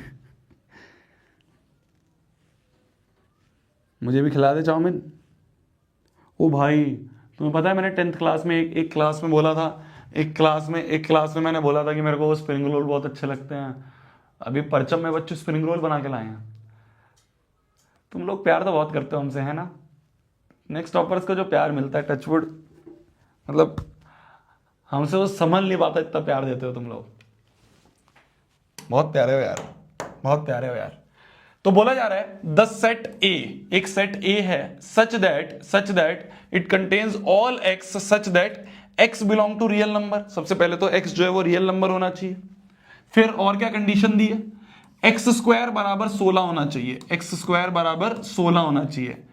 तो ये एक्स स्क्वायर बराबर 16 मतलब एक्स की वैल्यू हो गई +-4। भाई +4 का स्क्वायर भी 16 होता है, -4 का स्क्वायर भी 16 होता है ना। रियल नंबर बोला है तो +-4 एक्स हो सकता है। तो एक कंडीशन ये दी है, सारी कंडीशन सेटिस्फाई होनी चाहिए। जो तीनों कंडीशन लिखी है तीनों सेटिस्फाई होनी चाहिए। रियल नंबर की कंडीशन सेटिस्फाई हो गई, ये कंडीशन सेटिस्फाई हो गई। एक हमें दिया है 2x बराबर 6, ठीक है ना। तो यहां से हमें मिल गया x की वैल्यू 3, यहां से हमें वैल्यू मिल रही है +4 और -4, यहां से हमें x की वैल्यू मिल रही है 3। क्या दोनों में हमें कुछ कॉमन दिख रहा है? नहीं दिख रहा। सारी चीजें यहां पे सेटिस्फाई नहीं हो रही, सब चीज सेटिस्फाई होनी चाहिए। यहां से हमें x की वैल्यू +-4 दिख रही है और यहां से x की वैल्यू 3 दिख रही है। तो ये तो तीनों में कोई भी एक चीज कॉमन नहीं मिल रही, कोई भी एक चीज कॉमन नहीं मिल रही, तीनों चीज सेटिस्फाई एक साथ नहीं हो रही है। भाई या तो ये सेटिस्फाई होगा या ये सेटिस्फाई होगा, दोनों एक साथ तो सेटिस्फाई नहीं हो रही ना। x बराबर 3 इसको सेटिस्फाई नहीं करेगा और x बराबर 4 इसको सेटिस्फाई नहीं करेगा। तो दोनों चीजें एक साथ सेटिस्फाई नहीं हो रही। जब भी सेट में, मैं फिर बोल रहा हूं, ध्यान से सुनना मेरी बात, ध्यान से सुनना मेरी बात, हर एक कंडीशन सेटिस्फाई होनी चाहिए। अगर यहां से +-4 मिल रहा है तो वो +-4 इसको भी सेटिस्फाई करना चाहिए। और अगर यहां पे x की वैल्यू 3 मिल रही है तो वो x की वैल्यू 3 इसको भी सेटिस्फाई करनी चाहिए। पर कुछ भी कॉमन हमें नहीं मिल रहा, तो यहां पे कोई भी सेट नहीं होगा, सेट के अंदर कोई भी एलिमेंट नहीं होगा। ये एक नल सेट है, ये एक नल सेट है। A option is the answer, 5 is the answer, ठीक है। ये एक नल सेट है, सारी कंडीशन सेटिस्फाई नहीं हो रही है, ठीक है। क्लियर है। चलिए आगे बढ़े। आखिरी जो 2 टाइप्स हैं, मतलब इसके आगे भी हैं जो हम अगली वाली क्लास में पढ़ेंगे। आज की क्लास के लिए जो आखिरी 2 टाइप्स हैं जो हमें पढ़ने हैं वो है इक्वल सेट्स और इक्विवेलेंट सेट। सबसे पहली चीज आती है इक्वल सेट्स। इक्वल सेट्स का मतलब क्या होता है? ऐसे सेट जिसके अंदर सेम एलिमेंट्स हों, ऐसे सेट जिसके अंदर सेम एलिमेंट हो। बिल्कुल फोटोकॉपी, क्या बिल्कुल फोटोकॉपी होनी चाहिए, बिल्कुल फोटोकॉपी होनी चाहिए। जैसे मान लो एक सेट है ए, एक्स वाई मम्मी, ठीक है, और एक सेट है बी जो कि है वाई एक्स मम्मी। तो क्या ए और बी इक्वल सेट्स हैं? मैंने फिर बोला था पोजीशन मैटर नहीं करती, आगे पीछे उससे कुछ फर्क नहीं पड़ता सेट में। तो यहां पे हम देख रहे हैं ये और ये सेट जो है आपस में एक दूसरे के फोटोकॉपी हैं। क्या है ये? एक दूसरे के फोटोकॉपी। अगर दोनों एक दूसरे के फोटोकॉपी हैं तो हम कह देंगे हाँ जी दीज आर सेम या फिर इक्वल सेट्स। ये दोनों क्या है? ये दोनों के दोनों जो है हमारे, ये दोनों के दोनों हमारे इक्वल सेट्स हैं, ठीक है, ठीक है। ये दोनों जो हैं ये दोनों इक्वल सेट्स हैं। तो इक्वल सेट मतलब बिल्कुल फोटोकॉपी होना चाहिए। तो इक्वल सेट का मतलब होता है बिल्कुल फोटोकॉपी हो, सेम एलिमेंट्स हो, अंदर के जो एलिमेंट्स हैं वो बिल्कुल सेम हो, अंदर के एलिमेंट्स बिल्कुल सेम है। यहाँ पे एक्स वाई मम्मी है और इसमें वाई एक्स मम्मी है, तो ये दोनों क्या है? ये दोनों सेम सेट है, ये दोनों इक्वल सेट्स हैं। इन दोनों के अंदर जो एलिमेंट्स हैं बिल्कुल सेम एलिमेंट्स हैं। एक होता है इक्विवेलेंट सेट। इक्विवेलेंट सेट का मतलब जिनका कार्डिनल नंबर सेम हो। कुछ ऐसे भी तो सेट हो सकते हैं जिनके शायद एलिमेंट सेम ना हो पर कार्डिनल नंबर सेम हो। जैसे कि मान लो एक सेट है सी एक्स वाई जेड और एक सेट है मान लो डी 1 2 3। हम ये देख रहे हैं कि ये दोनों इक्वल सेट्स तो नहीं है, इनके अंदर जो एलिमेंट्स है वो सेम तो नहीं है, इक्वल सेट्स तो नहीं है, फोटोकॉपी तो नहीं है, तो इक्वल सेट तो नहीं है। पर अगर हम इसका कार्डिनल नंबर पूछें तो कार्डिनल नंबर ऑफ सेट सी क्या होगा? कितने एलिमेंट है? 3, तो कार्डिनल नंबर 3 है। इसका कार्डिनल नंबर क्या होगा? सेट डी का कार्डिनल नंबर क्या होगा? इसके भी 3 एलिमेंट है 3। तो अगर कार्डिनल नंबर सेम है, अगर कार्डिनल नंबर सेम है, क्या सेम कार्डिनल नंबर अगर है तो हम उसे कह देंगे इक्विवेलेंट सेट। तो ये दोनों क्या है? इक्विवेलेंट सेट्स हैं। ये दोनों क्या है? इक्विवेलेंट सेट्स हैं। तो अगर कार्डिनल नंबर सेम है तो उसे हम कह देंगे इक्विवेलेंट सेट है। ठीक है, तो अभी तक हमने जो टाइप्स ऑफ सेट पढ़े उनको एक बार जल्दी से रिकैप करते हैं, अभी तक हमने जो टाइप्स ऑफ सेट पढ़ा, टाइप्स ऑफ सेट्स पढ़े, उनको जल्दी से रिकैप करते हैं। देखना बहुत आसान है। मैं तुम्हें यहां पे नाम लिखूंगा, तुम्हें अपने आप डेफिनेशन समझ में आ जाएगी। सबसे पहला हमने पढ़ा फाइनाइट सेट। फाइनाइट सेट का मतलब जिसके अंदर के जो एलिमेंट है उनकी गिनती हो सकती है, और जिनकी गिनती हो सकती है उसी के लिए हमने कार्डिनल नंबर भी डिफाइन करा था। ठीक, कार्डिनल नंबर भी डिफाइन करा था। तो पहला हमने टाइप पढ़ा फाइनाइट सेट। दूसरा हमने पढ़ा इनफाइनाइट सेट, जिसके अंदर जो एलिमेंट्स हैं वो इनफाइनाइट है। तीसरा हमने पढ़ा नल सेट। नल सेट बोल देते हैं, या फिर वॉइड सेट बोल देते हैं उसे, या फिर एम्प्टी सेट बोल देते हैं, जिसके अंदर कोई भी एलिमेंट नहीं है। या तो ऐसे लिख देते हैं या फिर फाई करके लिख देते हैं। नल सेट हो गया। फिर उसके बाद सिंगलटन सेट। सिंगलटन सेट मतलब जिसके अंदर सिर्फ एक एलिमेंट है, उसे हम कह देंगे सिंगलटन सेट। ठीक है। फिर हमने पढ़ा इक्वल सेट्स। इक्वल सेट्स मतलब ऐसे सेट्स, 2 हो सकते हैं, 3 हो सकते हैं, 4 हो, कितने भी, वो सारे सेट्स जिनके अंदर सेम एलिमेंट्स है, क्या सेम एलिमेंट्स होने चाहिए, बिल्कुल सेम फोटोकॉपी एलिमेंट्स होने चाहिए, उसे कह देंगे इक्वल सेट्स। और लास्ट जो हमने पढ़ा उसका नाम हमने पढ़ा इक्विवेलेंट सेट। इक्विवेलेंट सेट्स मतलब same cardinal number. Cardinal number क्या होना चाहिए? कार्डिनल नंबर जो होना चाहिए वो सेम होना चाहिए। तो ये हमने पढ़े आज टाइप्स ऑफ सेट्स। ये हमने आज टाइप्स ऑफ सेट पढ़े। ठीक है, आसान है, कोई बड़ी चीज नहीं थी, बहुत आसान सी चीज थी। जब हम चीजों को पढ़ रहे होते हैं ना, तब हमें लगता है कि क्या इतना सारा पढ़ लिया। ये पढ़ा है, बस ये पढ़ा है। क्लास के बाद जब तुम एक बार बैठोगे ना, कॉपी उठाओगे, क्लास के बाद उठानी है, कॉपी उठाओगे और एक बार रिवीजन करोगे, तो तुम्हें दिखेगा यार इतना कुछ पढ़ा भी नहीं था। क्लास में लग रहा था बहुत कुछ पढ़ लिया, पर इतना कुछ था भी नहीं। 10 मिनट में सब रिवाइज हो गया। ठीक है, 10 मिनट में सब रिवाइज हो गया। समझ गए? चलिए कुछ क्वेश्चंस करते हैं। बस कुछ क्वेश्चन है, फिर छुट्टी। बस कुछ क्वेश्चन है, छोटे छोटे क्वेश्चन होते हैं। सेट के क्वेश्चन में तो दिमाग लगता ही नहीं है। सेट के क्वेश्चन में तो कुछ पेन उठाने की जरूरत ही नहीं पड़ती, तुम खुद कर लोगे। सेट के क्वेश्चन में तो पेन उठाने की जरूरत ही नहीं पड़ती। जल्दी, बस लास्ट।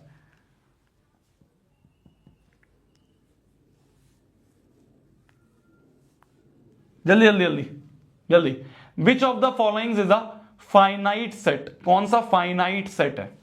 जैसे सेट ए है, x बिलोंग्स टू z मतलब होता है रिमेंबर इंटीजर्स होता है, एंड x² - 5x + 6 = 0। तो इसको अगर हम डिकोड करेंगे, अभी हमने सेम क्वेश्चन करा हुआ है, तो सेट ए जो है ये बन जाएगा 2, 3। ठीक है।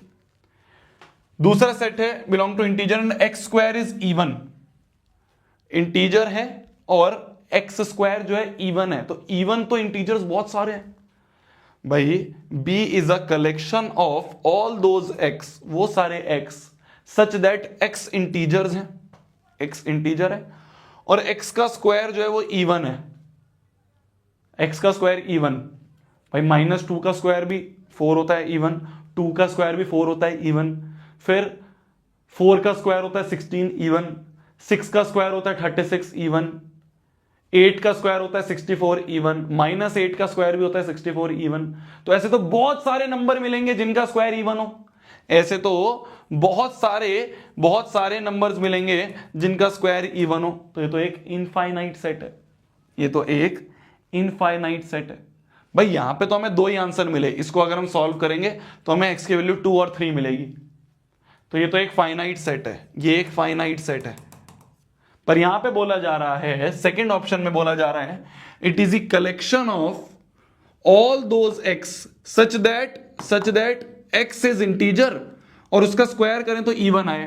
तो ऐसे तो बहुत सारे इंटीजर्स हैं जिनका स्क्वायर इवन आएगा। -2 का स्क्वायर इवन है, 2 का स्क्वायर इवन है, 4 का स्क्वायर इवन है, -4 का स्क्वायर इवन है, 6 का स्क्वायर इवन है, -6 का स्क्वायर इवन है, 8 का स्क्वायर इवन है, -8 का स्क्वायर इवन है, 10 का स्क्वायर इवन है, तो ये तो इनफाइनाइट नंबर्स हैं, इनफाइनाइट एलिमेंट्स हैं। तो ये तो एक इनफाइनाइट सेट हो गया, समझ गए। तीसरा, D is the collection of all those x such that x belong to integer and x is greater than -10। ऐसे इंटीजर्स जो कि -10 से बड़े हों, -10 से बड़े वाले इंटीजर्स, -10 से बड़े वाले इंटीजर्स, -10 से बड़े इंटीजर्स भाई, -9, -8, -7, -6 and so on up to 0, फिर 1 to 2 फिर 3, इंटीजर्स तो बढ़ते जाएंगे। तो ये भी क्या है, एक इनफाइनाइट सेट है। ऐसे इंटीजर्स जो कि -10 से बड़े हों, ऐसे इंटीजर्स, ये पूरा का पूरा चैप्टर लॉजिकल चैप्टर है, ध्यान से समझ के, ऐसे नहीं जल्दबाजी में कर लो, ध्यान से समझो क्या लिखा है। All those integers which are greater than -10, तो -10 से बड़े तो बहुत सारे इंटीजर्स हैं, तो ये भी क्या हो गया, ये भी एक इनफाइनाइट सेट बन गया, ये भी एक इनफाइनाइट सेट बन गया। तो इन तीनों में फाइनाइट कौन सा है, सिर्फ A option is the right answer, A option is the right answer. मजा आ रहा है ना क्वेश्चंस करने में। अब कॉन्सेप्ट समझ में आ गया ना तुम्हें, जब कॉन्सेप्ट समझ में आ जाता है फिर मजा आता है क्वेश्चंस करने में, फिर मजा आता है क्वेश्चंस करने में, है ना, है ना। चलो एक और करके दिखाओ, एक और करके दिखाओ। Which of the following is an empty set, which of the following is an empty set. ये अभी क्वेश्चन करा है, बिल्कुल ये होमवर्क में करना, ये तो बिल्कुल सेम अभी कर लिया, सेम क्वेश्चन क्या क्लास में करवाना। अबे हाँ, ये तो सेम अभी क्वेश्चन करा है। चलो ये वाला क्वेश्चन करते हैं, ये वाला, पिछले वाला सेम अभी क्लास में करा है तो इसलिए मैंने वो होमवर्क में दे दिया। State whether each of the following is finite और इनफाइनाइट। इनमें से कौन से फाइनाइट है और कौन से इनफाइनाइट है, देखो एक एक करके समझते हैं। पहला part, set of all the lines parallel to x axis. इस एक्स एक्सिस के पैरेलल जो लाइंस हैं उनका अगर हम सेट बनाए तो फाइनाइट होगा या इनफाइनाइट होगा। इस एक्स एक्सिस के पैरेलल तो बहुत सारी लाइंस हो सकती हैं, बहुत सारी लाइन हो सकती है, इनफाइनाइट लाइन हो सकती हैं। तो ये क्या है, ये तो एक इनफाइनाइट सेट है, इनफाइनाइट सेट है भाई। एक्स एक्सिस के पैरेलल, एक्स एक्सिस के पैरेलल तो बहुत सारी लाइंस हो सकती है ना, तो उन सबको अगर हम सेट बनाए तो इनफाइनाइट सेट है। The set of letters in the English alphabet, English alphabet में कुछ ही लेटर्स हैं भाई, A B C D F G H I J K L M N O P Q R S T V W X Y Z, तो 26 letters होते हैं ना, 26 letter होते हैं ना शायद इंग्लिश में। तो ये तो एक फाइनाइट सेट है, ये तो एक फाइनाइट सेट है। सारे लेटर्स जो हैं कुछ ही लेटर्स हैं, गिनती के लेटर्स हैं, तो अगर किसी चीज की गिनती कर सकते हैं तो एक फाइनाइट सेट है, ठीक है। तीसरा, set of the numbers which are multiple of 5 के मल्टीपल मतलब 5 की टेबल में आने वाले नंबर्स, 5 1 5, 5 2 10, 5 3 15, 5 4 20, 5 5 25, 5 6 30, 5 6, तो ये तो आगे आगे बढ़ते बढ़ते कितने ही आगे ले जा सकते हैं भाई। 5 की टेबल खाली 10 तक तो हम याद करते हैं, 10 के आगे तो कितने ही आगे तक मल्टीप्लाई करते रह जाओ। तो ये तो एक इनफाइनाइट सेट बन गया, ये तो एक इनफाइनाइट सेट बन गया। अरे समझ गए, अरे समझ गए, ये तो एक इनफाइनाइट सेट बन गया। तो 5 की मल्टीप्लीकेशन में 5 की टेबल तो जितना चाहे आगे तक बढ़ाते रहो, ये तो इनफाइनाइट सेट बन गया। Set of animals living on the earth, कितने एनिमल्स अर्थ पे हैं उन सब का सेट बनाए, इनफाइनाइट नंबर ऑफ एनिमल्स हैं, इनफाइनाइट सेट, ठीक है। The set of circle passing through origin, ये पॉइंट 0,0 से पास करने वाले कितने सर्कल्स हो सकते हैं, एक ये सर्कल है, एक ये सर्कल है, एक ये सर्कल है, एक ये सर्कल है, एक ये सर्कल है, एक ये सर्कल है, एक ये भी सर्कल बन सकता है। एक कहेगा भैया ये भी सर्कल है, एक कहेगा भैया ये भी सर्कल है, एक कहेगा भैया ये भी सर्कल है, एक कहेगा भैया ये भी सर्कल है, एक कहेगा भैया ये भी सर्कल है। तो ऐसे तो इनफाइनाइट नंबर ऑफ सर्कल्स निकल सकते हैं 0,0 पॉइंट से, तो ये भी इनफाइनाइट सेट है, ये भी एक इनफाइनाइट सेट है। समझ गए, समझ गए। तो इनफाइनाइट फाइनाइट समझ में आ गया, बहुत लॉजिकल सी चीज है, बहुत प्यारी सी चीज है, बहुत आसान सी चीज है। इसी तरह के क्वेश्चंस है पूरी एनसीईआरटी में, इसी तरह के क्वेश्चंस है पूरी एनसीईआरटी में। अभी तुम्हारे सामने एनसीईआरटी खोल के दिखाऊंगा, तुम कहोगे भैया क्या है, मजाक है। चलो, find the pairs of find the pair, ये एनसीईआरटी का क्वेश्चन है, अच्छा क्वेश्चन है, अच्छा क्वेश्चन है। Find the pair of equal sets, इन सारे सेट्स में कौन से इक्वल हैं ये बताओ। भाई हमें सेट ए दे रखा है, बी दे रखा है, सी दे रखा है, डी दे रखा है, ई दे रखा है, इन सब में से कौन से इक्वल हैं ये बताओ, कौन कौन से एक दूसरे के इक्वल है। चलो एक एक करके खोलते हैं।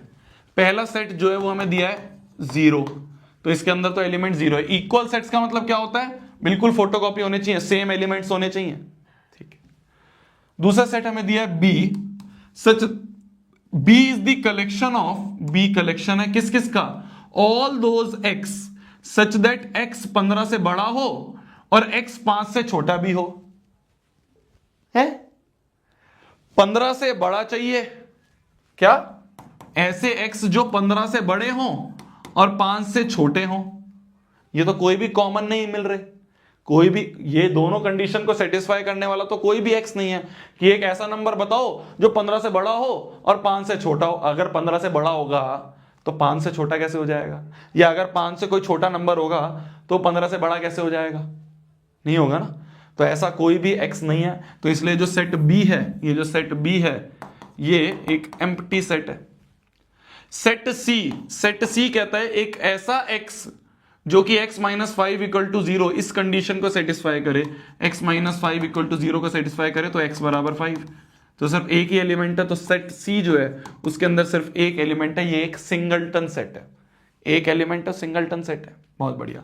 सेट D की बात करें, D क्या कहता है, all those x such that x square बराबर 25, x स्क्वायर की वैल्यू 25 हो, तो x स्क्वायर अगर 25 है तो x की वैल्यू प्लस माइनस 5 होगी, तो यहां पे दो एलिमेंट्स हो जाएंगे -5 और +5।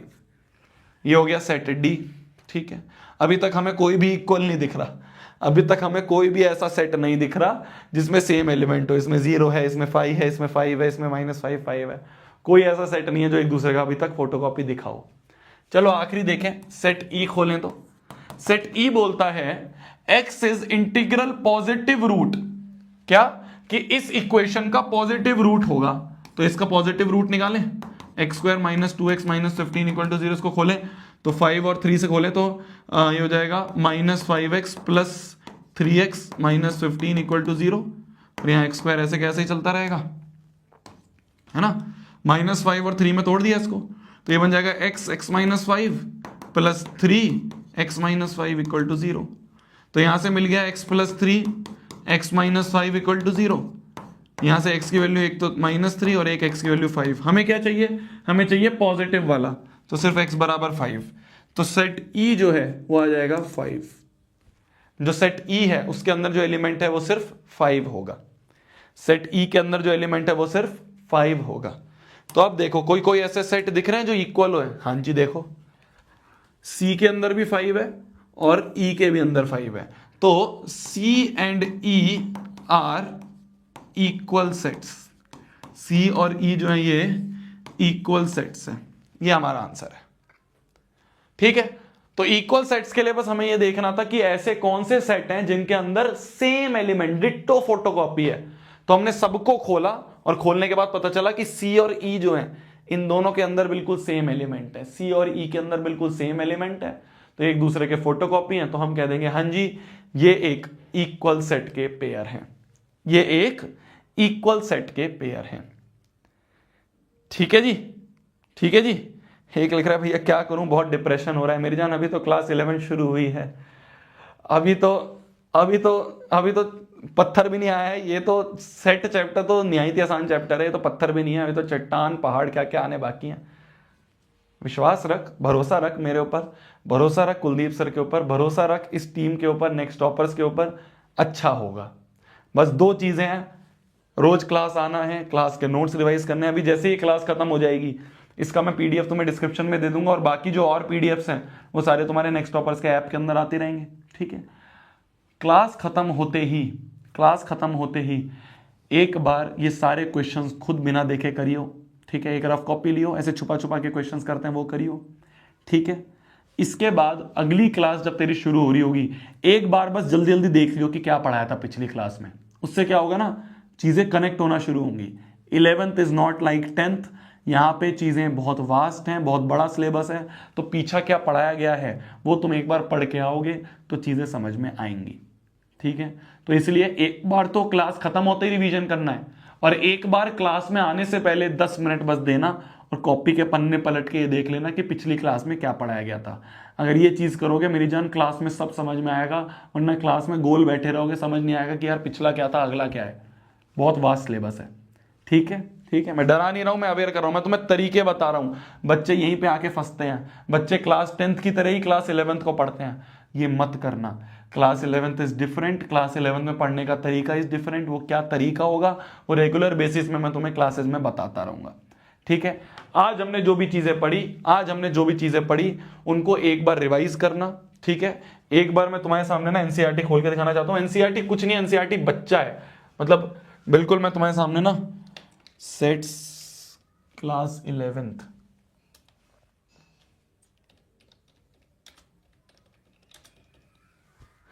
एनसीईआरटी,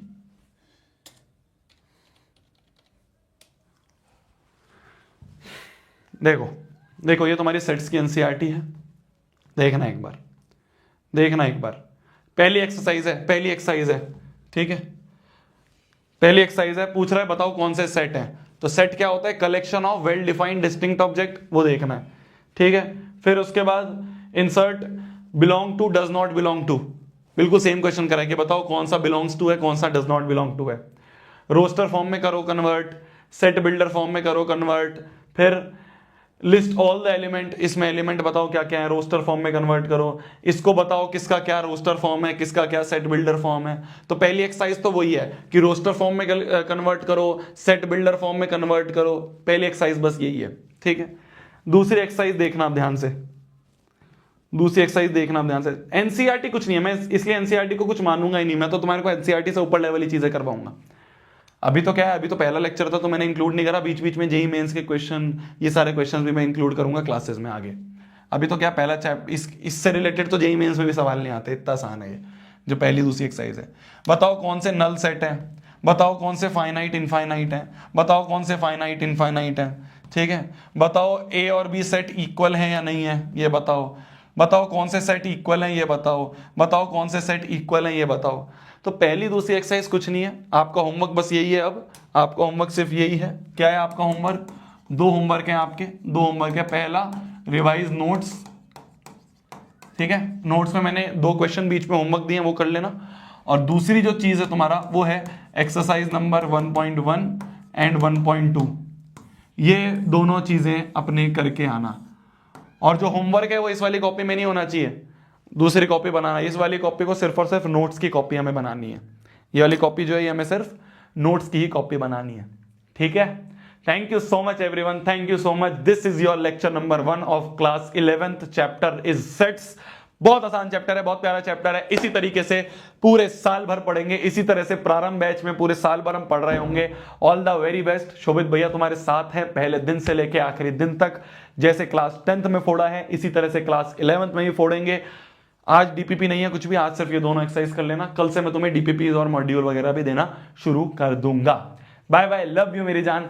तब तक के लिए भाई पढ़ना है, फोड़ना है, कहर मचा देना है, आग लगा देनी है। मिलते हैं अगले लेक्चर में। अगला लेक्चर जो है आपका वो ऐप पे हो रहा होगा। आज और कल की जो क्लासेस हैं वो आपकी यूट्यूब पे ही थी। ठीक है जी, bye bye, thank you so much. मिलते हैं अगली क्लास में। बाय बाय बाय, मिलते हैं। इसकी पीडीएफ जो है वो दे दूंगा और ये होमवर्क करके आना, वरना बहुत पिटोगे। बाय।